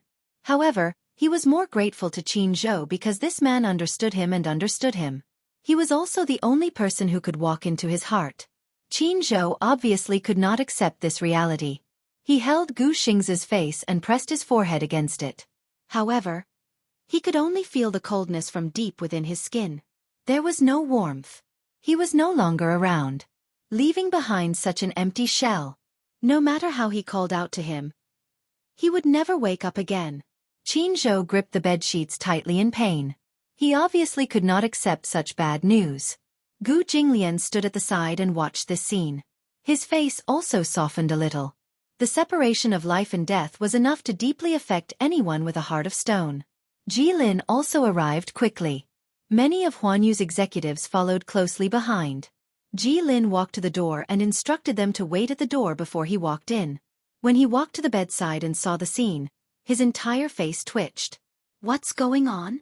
Xianxia looked at him with reddened eyes. His lips could not help but tremble. Jilin saw him and frowned. However, he could not bear to reprimand him. He only said, "Pull yourself together. We still need you to follow up on the follow-up matters. He is my most important friend. Over 10 years of friendship is more important than family." Xianxia choked. How can I not be sad that he's gone? How can I not be sad? You told me to pull myself together, but how can I pull myself together? Sigh. Jilin sighed helplessly. Xianxia, there are media outside the door. I've already sent people to seal off the hospital, but I'm afraid it'll be difficult to stop those media. Last time, paparazzi sneaked into Lu Jingtian's morgue to take photos of her body and publish them online. I don't want such a thing to happen to Xianxia. Xianxia clenched his fists tightly. The news of Xianxia's death should be announced to the public. This matter has already spread like wildfire among so many people in the hospital. We won't be able to keep it a secret for long. D***MN. Xianxia cursed angrily. Which bastard spread the news? Xianxia is very popular and has a very high national profile. He can cause a commotion on the streets. There are definitely many people who would recognize him, especially nurses, especially those nurses. On my way here, I saw many nurses crowding around the door, looking around with red eyes. I'm afraid they want to come in to pay their respects. Xianxia immediately declared, no outsiders are allowed to enter this place. So, I'll need you to settle the rest of the matters. At least don't let's at least. Don. Okay, I understand. Xianxia pulled himself together and straightened his body. However, when he looked at Gu Xingzi again, the corners of his eyebrows twitched again. He could not bear to see it, but he could not bear to look. He could not bear to. He really could not. Chapter 2876. He wanted to take a few more glances, take a few more good glances, but the more he looked, the sadder he felt. He really couldn't accept such a cruel fact. Was Xianxia really dead? Soon, like those who had died, he would turn into a small pile of ashes in the funeral parlor and be buried in a dark grave, never to see the light of day. Xianxia suddenly felt very sad, and he couldn't stop his tears. He wasn't a weak person, but now that he deeply understood that Gu Xingzi would never come back, he felt the heart-wrenching pain of losing a close friend. Xianxia tried to restrain himself again and again before he forced himself to stand up. He gently reached out to close the superstar's eyes, which had not been tightly shut. Didn't you always say that you wanted to have a good sleep? Xianxia looked at him and frowned, but he forced a smile. Now, you can have a good rest. Leave the rest to me. He turned around and slowly walked away. When he reached the door, a few of Huanyu's executives looked around inside. Xianxia stopped them. Don't look. As he spoke, he closed the door behind him. What happened to Xianxia? We received news that Xianxia had an accident. What happened? Xianxia glanced at them with a blank gaze and said casually, Xianxia is asleep. Don't wake him up. The executives looked at each other, obviously not knowing what was going on.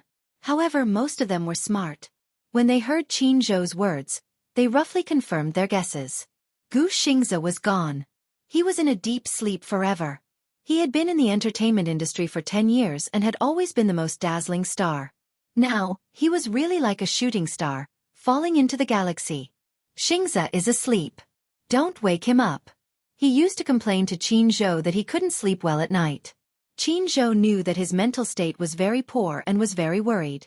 He knew very well that Gu Xingzi had been in the entertainment industry for more than 11 years. For many years, he was always flying around the world to rush to work, so his sleep condition was very bad.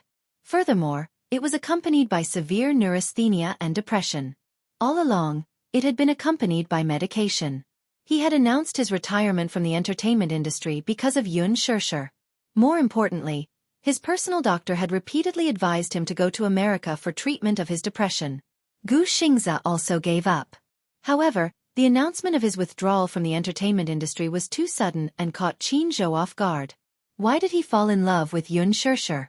It was probably because Xianxia was the only ray of light that could expel the darkness in his heart. However, there were some things that could not be forced. He really couldn't force it.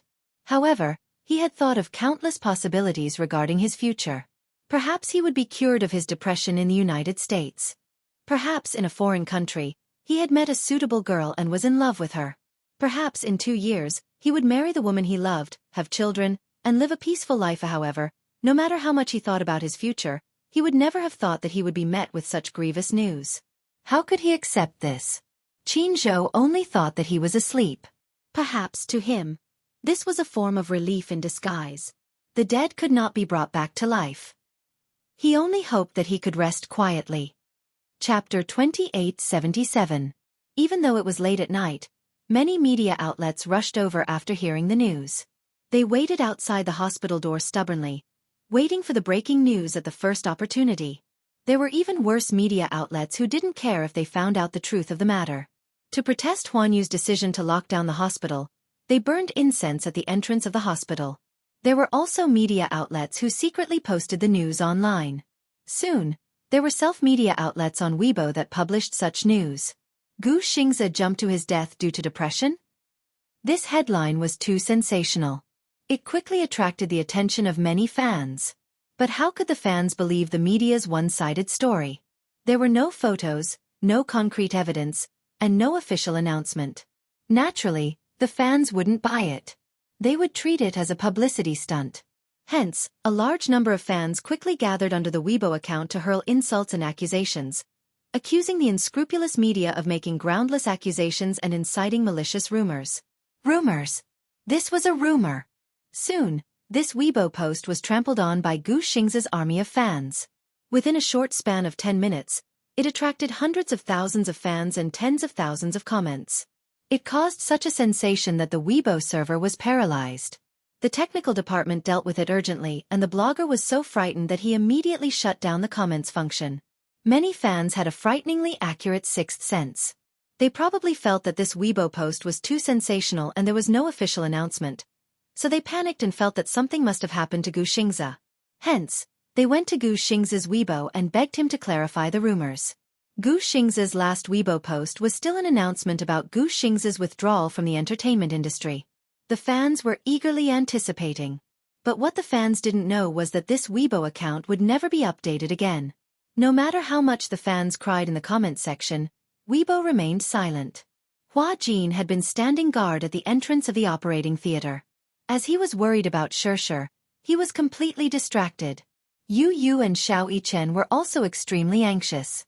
They didn't rush over immediately, so they didn't know what was going on with their mommy. However, the door to the operating theater kept opening and closing, and a group of nurses came in and out in a hurry. They didn't know what was going on. Then, a nurse in a pink uniform walked in. Hua Jin stood up with a look of shock on his face. Pink uniform. In this hospital, the only nurse who wore a pink uniform was from the gynecology department. He watched helplessly as a few gynecological nurses rushed in, and the door of the emergency room slammed shut again. Xianxia was on the verge of tears. What should we do? Would mommy be in any danger? It's been so long, why haven't they come out yet? I'm so scared. Yu immediately shouted at him. Don't talk nonsense. Mommy will be fine. Ugh. Xianxia's face was filled with tears. He felt extremely wronged. Xianxia, who had just walked out, heard Xianxia's voice and walked over curiously. When he saw that they were there as well, he was even more confused. Why are you guys? Xianxia. Hua Jin jumped to his feet. Xianxia was Xiaxia's manager. Seeing him, his anxious heart finally calmed down temporarily. Hua Jin, you. Xiaxia is in the middle of an emergency surgery. Chapter 2878. When Xianxia heard Hua Jin mention Xianxia, his expression darkened and he frowned. Xianxia is gone. Hua Jin was stunned for a few seconds. He quickly understood what he meant by gone. How could that be? He was in disbelief. When Yu heard this, she hurried over and asked, Uncle, what did you say? Uncle Xianxia is gone. Aha. Xianxia suppressed his grief and said in a low voice, Let him rest well. He's been through a lot all these years. Both of them fell silent. Yu also looked regretful. Xianxia recalled what Hua Jin had said earlier and was suddenly jolted awake. What did you say? Xianxia is in the operating theater. What's wrong with her? She was sent in with Xianxia. I don't know the details. I didn't come early, but I heard that her face was covered in blood. I don't know where she was hurt. When Jianghu heard this, his expression turned serious. Why didn't you call me to inform me? I thought you knew. Hua Jin was a little annoyed. I saw you entering the hospital just now and hurrying off in another direction with a group of people. I thought you knew about Xianxia's matter, but I didn't expect Xianxia. How long has Xianxia been in the operating theater? About 2 hours. Then, did you inform Chairman Mu? Hua Jin immediately said, he was the one who informed me first. After that, he said that he had something urgent to attend to and left first. He asked me to stay here and take care of her. Why isn't Daddy back yet? Xianxia mumbled in confusion. Yu immediately said, he probably had something important to attend to and didn't have time to explain it to us. Jianghu suddenly felt troubled. In just one night, both of them had met with mishaps. He still didn't know how to handle Gu Xing's matter or how to announce this bad news to the public. If the fans knew about this, they would definitely be devastated. However, he couldn't hide it for long. Many people in the hospital had seen Gu Xing's remains and knew that Gu Xing's was dead. Even if Huan Yu did not make any official announcement, the news would spread like wildfire. At that time, it would inevitably be a little tricky. Jianghu had to consider this carefully. But now that something had happened to Xianxia, he felt even more depressed. Hua Jin was so anxious that his forehead was covered in cold sweat. Jianghu immediately comforted him. Don't worry, since you stay here to guard her, if you lose your sense of propriety, who will take care of Xianxia? How can I not be worried? It's been so long, and he still hasn't come out. Hua Jin was about to cry. Jianghu was about to say something. However, the door to the emergency room was suddenly pushed open. The nurses pushed the door open and walked out with a tray in their hands. On the tray was a gauze stained with blood. Hua Jin was frightened when he saw this. He immediately went up to the nurses and asked, "Nurse, what's going on inside?" The nurse looked him up and down and asked, "Are you her family member?" Yes. Hua Jin nodded solemnly. The nurse asked a little angrily, "The patient is pregnant. Did you know about this?" What? Hua Jin was shocked and Jianghu was even more stunned. Yu and Xianxia were even more frightened when they heard this. Chapter 2879. The nurse asked angrily, "The patient is pregnant. Did you know about this?" What? Hua Jin turned pale with fright, and Jianghu was stunned. Yu and Xianxia turned pale with fright when they heard this. Xianxia's eyes widened. What? Mommy is pregnant. Yu was also stunned. The nurse sized them up and was puzzled by their surprised expressions. It can't be, right? The patient is already 7 weeks pregnant. You didn't know about this. Hua Jin frowned and said worriedly, "We didn't know. Because she hasn't had any abnormal reactions recently, such as vomiting. We haven't seen her having any morning sickness." Not everyone will have morning sickness. Some pregnant women don't have such reactions. Moreover, it's only 7 weeks. It's still so early, so there might not be any morning sickness. However, there are obvious differences between pregnant women and ordinary people. For example, they are especially sleepy. After the nurse finished speaking, Yu immediately asked, "Nurse, how is Mommy? Is her life out of danger? You said that she's pregnant. Then, is the baby in her stomach safe?" His face was full of anxiety and worry. The nurse saw that he was cute and sensible. She immediately squatted down and patted his head gently. She smiled and said, "Your mommy's life isn't in danger. Xiao Bao in her stomach is also fine. However, her eyes are injured, so her vision might be a little impaired. It's fine as long as she's fine." What everyone didn't know was that even though Xianxia had fallen to the ground, she had been tightly protected in Gu Xing's arms. During the worst fall, Gu Xingze had used his entire body to protect her and took all the damage for her. Hence, the baby in Xianxia's arms was fine. As long as she's fine. The most important thing was that Xiao Bao in Mommy's stomach was safe. Daddy doesn't know about this, right? If Daddy knew that Mommy was pregnant, he would probably be excited, nervous, and worried, wouldn't he?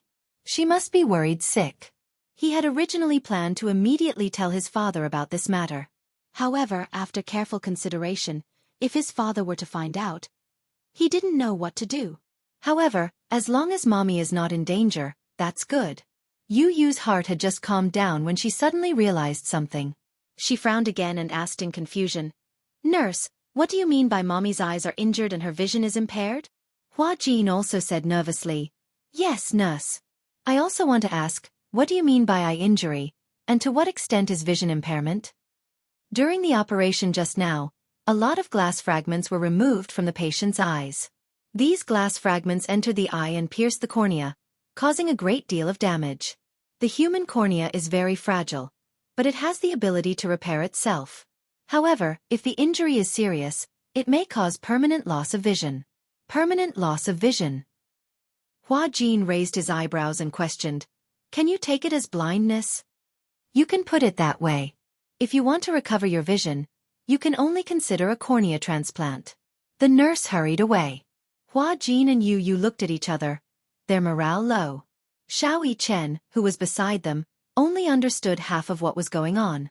However, he vaguely heard the phrase, permanent loss of vision, and was quite shocked.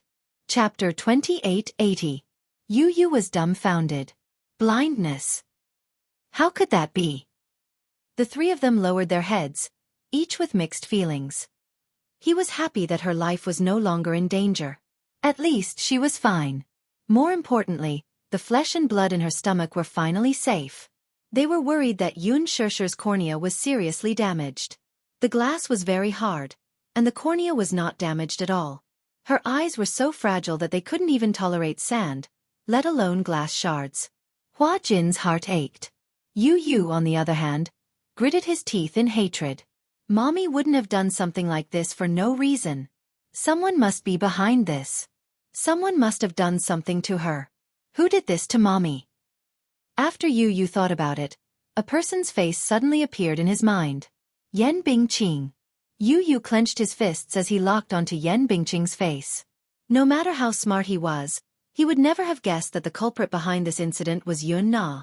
He had no idea that Yun Na was still alive and had returned to the capital. Not too long ago, Ji Yan and his mother had quite a bit of dispute.